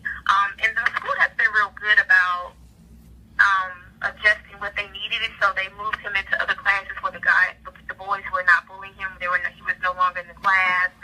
So we don't have that issue anymore. And I think that's what the issue was. I was thinking, well, when we get to high school, stuff like that is on a whole nother level. I don't even know if he's emotionally or psychologically capable of handling high school pressure. He is on methamphetamine every day, and he doesn't take it on the weekend or the summers, but he is on it from Monday through Friday for school. And so I was just wondering, because I don't like him taking that medicine either. So just wondering, is it the best thing just to even just pull him out of the school system altogether? Well, he's starting a new school, and I think we need to give that a chance. Now, he just started 9th grade this year, or he'll be starting 9th grade next year? No, he'll be starting 9th grade next year, and that'll be in a new school, new high school. Okay, I mean, I don't like the idea of a kid that age being homeschooled necessarily if you hadn't already been doing it. Homeschool for high school, that can be, it's doable. Parents do it all the time. They do it successfully, but you have to be able to homeschool them at a high school level, with high school science and all, so, homeschooling high school students takes a lot more than homeschooling K to 8.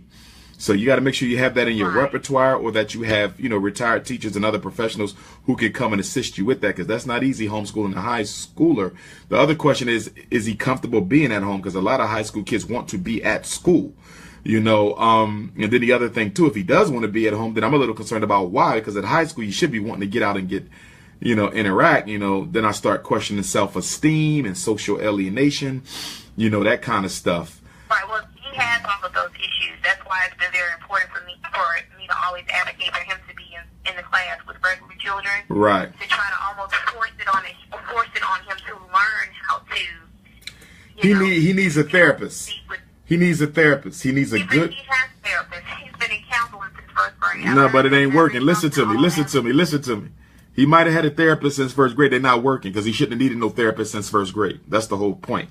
He need an effective therapist, a behavior therapist, somebody who's going to work with him and build his confidence and help him get more comfortable interacting with other children, because he's going to be grown soon and you're not going to be able to hold his hand. And one of the biggest concerns I always have with the autistic kids on the autistic spectrum, sounds like he is a little bit, parents can baby them too much. We got to remember, we're not always going to be around. We're not always going to be around. Homeschool ain't going to be an option for your whole life. So, hiding him from it ain't serving us. He needs a very good behavioral a good therapist. Explore those fears, those conditions, work with you to make sure you're not enabling too much. You need a real good therapist. Where are you based at? I live in Lawrenceville, Georgia. Lawrenceville, Georgia. I'll be in Atlanta And December 28th. I saw on the app that you'll be here December 28th, yes. in Atlanta. Yes, Shrine of the Black Madonna. I was trying to find it on Eventbrite, but I couldn't. I got to put it up. It ain't up yet. It'll be up by Friday. Friday. Oh, okay. Yeah. And I'm going to tell you something else. In my experience, I'm not a psychiatrist. I'm a school psychologist. In my experience, giving autistic children ADHD medicines doesn't interact well. And the reason it appears to me that it doesn't interact well is because if you're already autistic and somebody's giving you medicine that's going to rev you up or slow you down, you already have a cognitive deficiency with autism. You don't need medication on top of that, adding to that deficiency. He's been diagnosed ADHD, social peer interaction reaction, some type of disorder. He has not been diagnosed autistic. He's weighed things autistic, but he's had 2 different psychiatric evaluations. And he's just, and I think it's, like I said, I think it's more so hereditary because his grandfather was that way. Very isolated, didn't socialize, didn't do well in school with the peers, but when he got, as a grown man, he never read, he never learned how to drive, but he always had 2 jobs. He worked at a police station and then a janitor at a school, so he did know how to just go to his job and then come home. And so I think my son, you know, kind of had somewhat of what he had. I got you. I don't know. I wish I got you.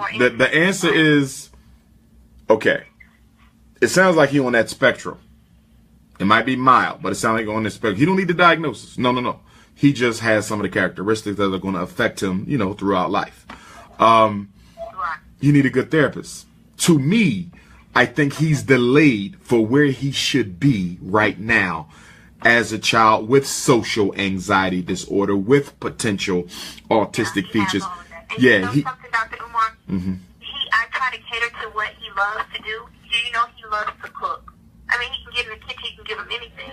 So unfortunately, he can't really multiply and add, but he can get in the kitchen, and then Chef Gordon was in the kitchen. I just can't wrap my mind around how he can't do well with children in school, but he can get in the kitchen and cook like a grown man, and he's only 13. Got you. So I've just been trying to implement some things to. I got you. He need the therapist. He need the. Wants to cook him to be able to have a job where he can go to a place and cook or something like that. You know, just be regular, normal, the best. Okay. 2 things. 1, he need a therapist to work with him on his social anxiety. You said that, but he needed. Okay, it don't sound like he got a good one because he should be further along than where he's at. So you're gonna have to determine if you have the best person, because his social anxiety at his age is more appropriate for a 5th or 6th grader. He should be a little bit more independent than what he is as an 8th grader.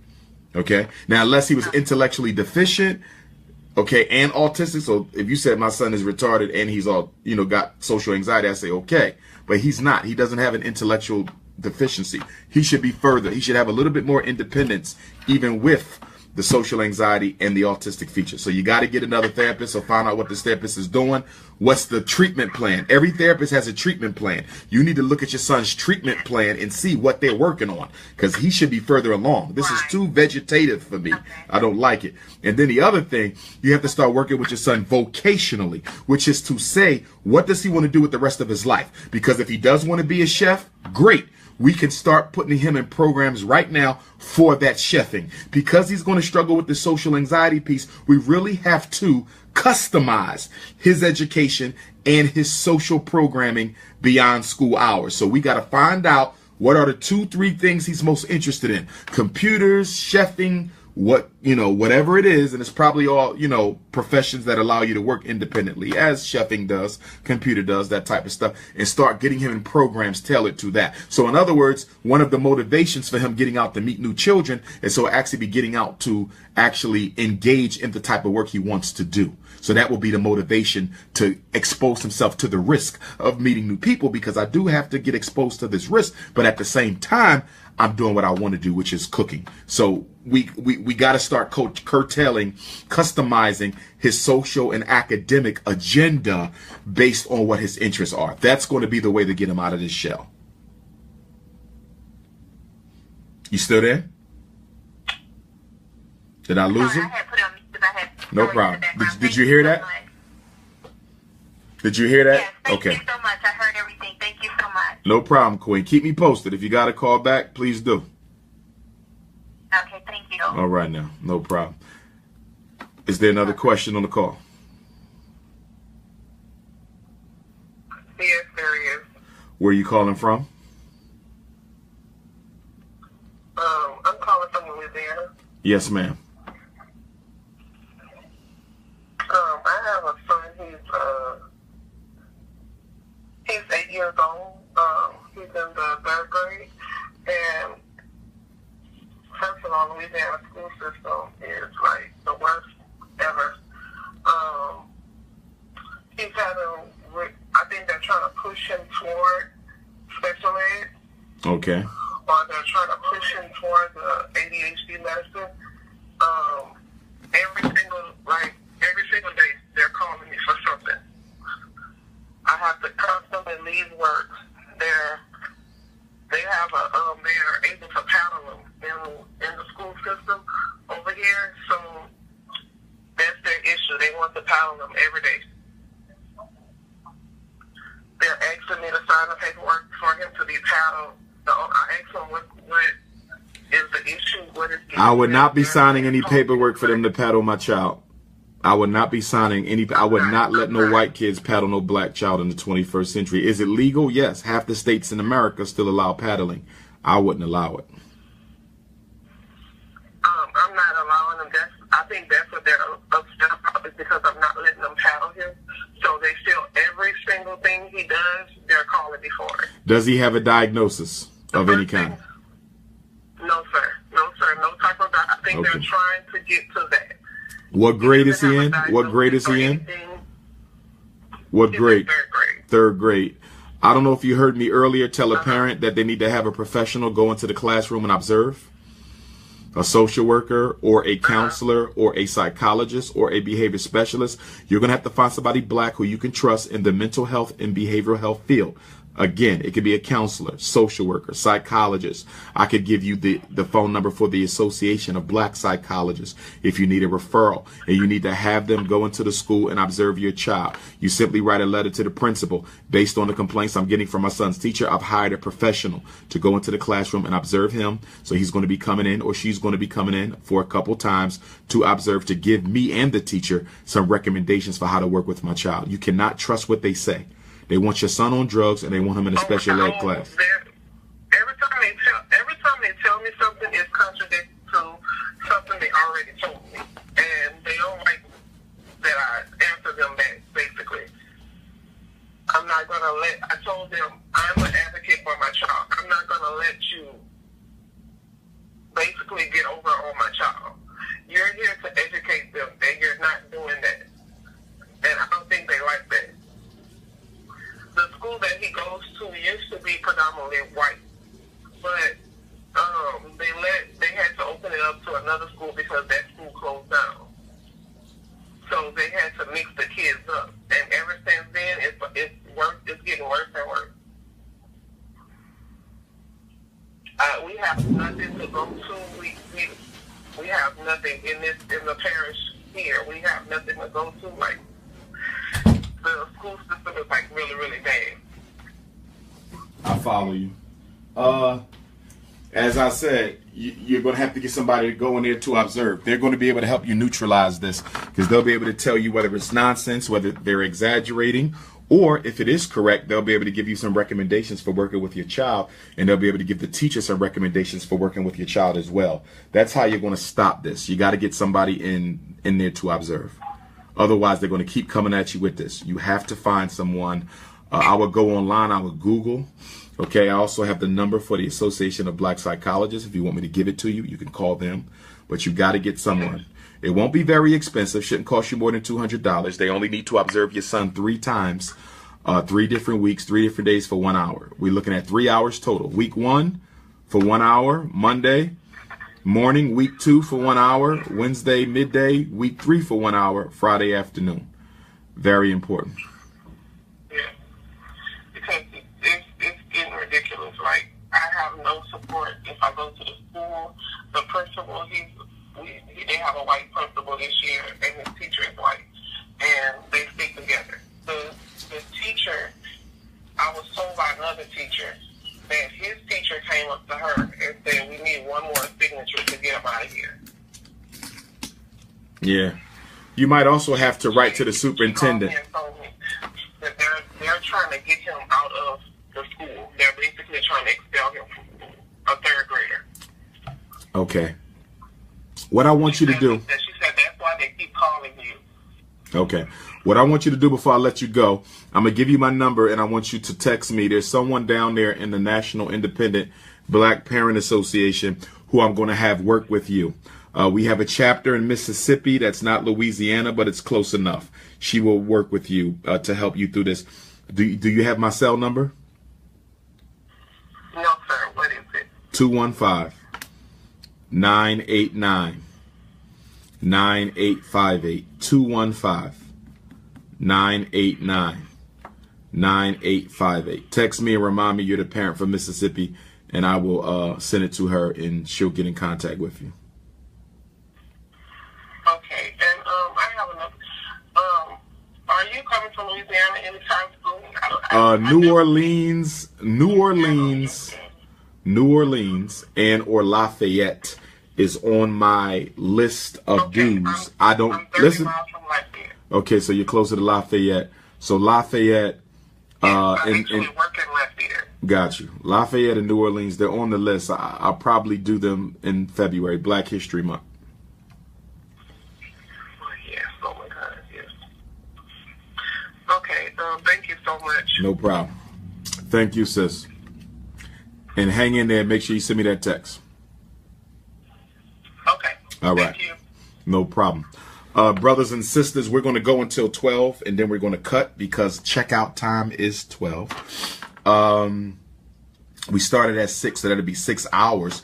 I don't know if will be my longest Black Parent Teleconference, because we've done some long ones. I think we might have done a 7 or 8. I don't know. Maybe today's may have been the longest ever at 6. But something tells me we've done 7 or 8 hours before, I think. So it might be the third longest if it's not the longest. But we got to cut at 12 because I have to check out. So we got 30 more minutes. Before I go to the next question, I just want to remind everyone that I'll be speaking in Trenton, New Jersey. Trenton, New Jersey on Sunday, this Sunday, October the 15th. Dr. Umar will be in Trenton, New Jersey. Next Thursday, October the 19th, Dr. Umar will be in Hamden, Connecticut. Thursday, October the 19th, Hamden, Connecticut. Saturday, October the 21st, Columbus, Ohio. Saturday, October the 21st, Columbus, Ohio. Nashville, Tennessee, Friday, November 10th. Nashville, Tennessee, Friday, November 10th. Nashville, Tennessee, Friday, November the 10th. Long Beach, California. The Black Consciousness Conference of Long Beach, California. Saturday, October the 18th. Atlanta, Georgia, December the 28th for Kwanzaa. Atlanta, Georgia, December the 28th for Kwanzaa. Houston, Texas, Saturday, December 30th for Kwanzaa. Houston, Texas, Saturday, December the 30th for Kwanzaa. Detroit, Michigan, New Year's Day, January 1st. Detroit, Michigan, New Year's Day, January 1st. Chicago, it looks like you'll be the first Saturday of January. I'm waiting for confirmation. Chicago's going to be January. Las Vegas is going to be January. I'm still looking for a venue in Las Vegas. Also, New Orleans. New Orleans might get put in Kwanzaa week. There's a chance that New Orleans might get put in Kwanzaa week. If not Kwanzaa week, then we're going to put New Orleans in January. But again, you can get tickets for all the events on Eventbrite. Trenton and California, you have to call or pay at the door because it's not my event. I'm just the keynote. All the other events are my events. You get the tickets on Eventbrite. Atlanta and Nashville. Atlanta and Nashville, I still need to put the event up on Eventbrite. It will be up there by the end of the week. Is there another question on the call?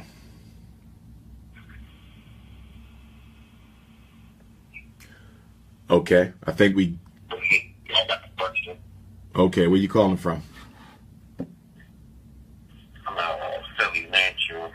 Yes. You should give the number to the Black Psychiatrist. Yes, it is. The number is, let me pull it up here.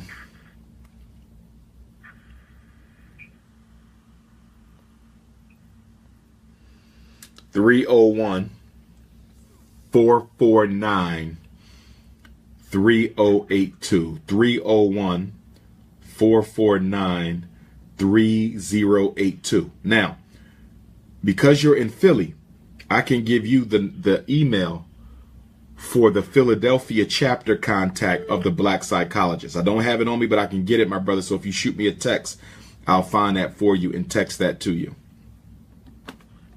Okay.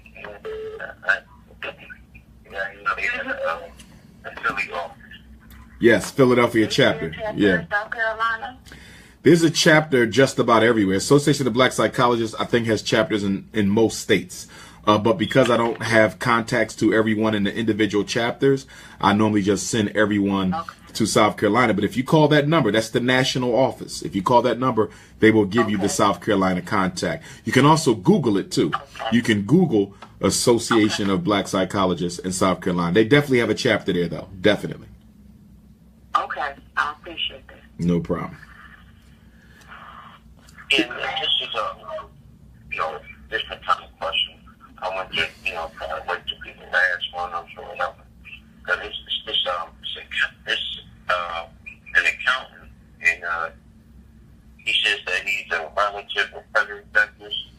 Do you think that him? Well, you got to remember, our family, the Bailey family, is a very large family. Remember, my grandparents, my 6 times great grandparents, which would have been Frederick Douglass' first time great grandparents, Grandma Betsy and Grandpop Stephen, they had 12 children. And most of those children had 12 children. And, so you're talking about there's probably no less than, I don't know, 50, maybe even 100,000 people in the Bailey dynasty. You see, Frederick Douglass is one line.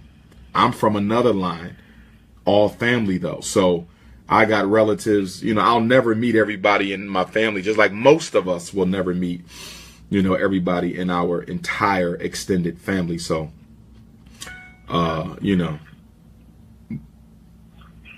but I just met a cousin. I just met a cousin of mine in Fort Lauderdale.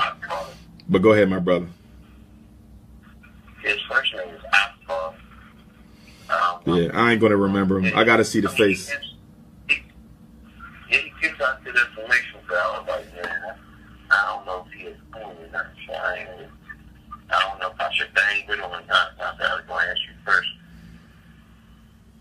Got you. Yeah, I gotta see the face. Because I ain't gonna remember the name. I meet too many people to remember the name. Yeah. All right. Hey, keep going, Doc. Appreciate you, brother. Appreciate you. Also, for my Philadelphia people, I'm looking for a place in Philly to do my next lecture too. So, a church or a community center. I mean, I'm from Philly. I'm in Philly, but I'm having trouble finding a spot. So, if y'all have, The last place you was at on Fall Street. I can't go back there. They got, I can't go back there. I need another spot. Yeah. We need something else. Nah, we got to find something else. Yeah. But, okay. Good looking on that, my brother. Let me take this next call. Got you. Keep me posted. All right. Is there another question on the line?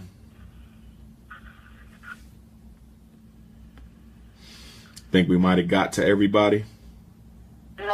No, go ahead. The young lady from South Carolina again. I just want 2 questions. One, when did you say you'll be coming to Columbia again? When do you have a scheduled date? And 2, is Columbia, South Carolina still on your list of building a school? I remember.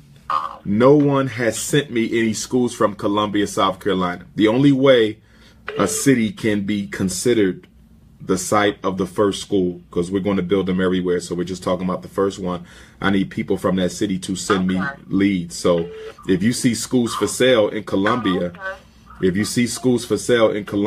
a number, I encourage you to take a picture and send it to me so I can visit it.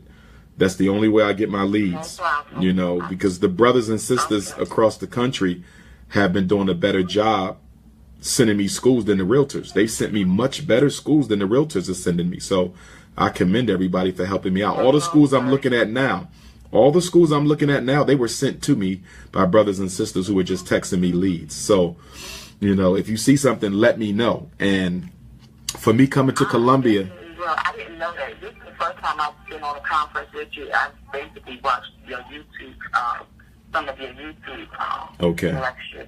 So I definitely will. I just recall, if I wasn't mistaken, you were looking at the South Carolina. That's why. I mean. Yeah, I'm wide open. I'm wide open. I will look anywhere. So yes, if you see some schools, let me know. Okay. But for the lecture, that's going to be Black History Month. I'll be coming to Columbia, Black History Month. And if you text me your name and tell me that you're from Columbia, I will save you in my phone. So once that lecture is set, I will text you the flyer. Okay, well, I did text you. I'm the one that you gave me the information for the Parent Association. Okay, you know what? Text me again because I had two. Text me again because I had two South Carolina parents text me this morning. So just shoot me again and say, let me know when you're coming to Columbia so I'll know it's you. With your name, with your name. That's fine. I sure will. Will do, Queen. Okay, that's not a problem. All right now. Okay. Take I care. appreciate it. Thank you. No problem. Bye-bye. Is there another question on the call? All right. So I think we are done. I want to thank everybody for tuning in. As far as the Black identity extremist situation goes, I read that article. I thought the timing was definitely interesting because right before I got the Black identity extremist article indicating that the FBI is now going to start looking at the Black consciousness community as a threat to the internal security of the United States, I knew they already were. They're just declaring it now, but they're just not starting their investigations of us. I've been under investigation for a while, but I thought it was very interesting because I'm currently being investigated right now by the Pennsylvania State Board. And I got that email like a day or two before I got the Black identity extremism email.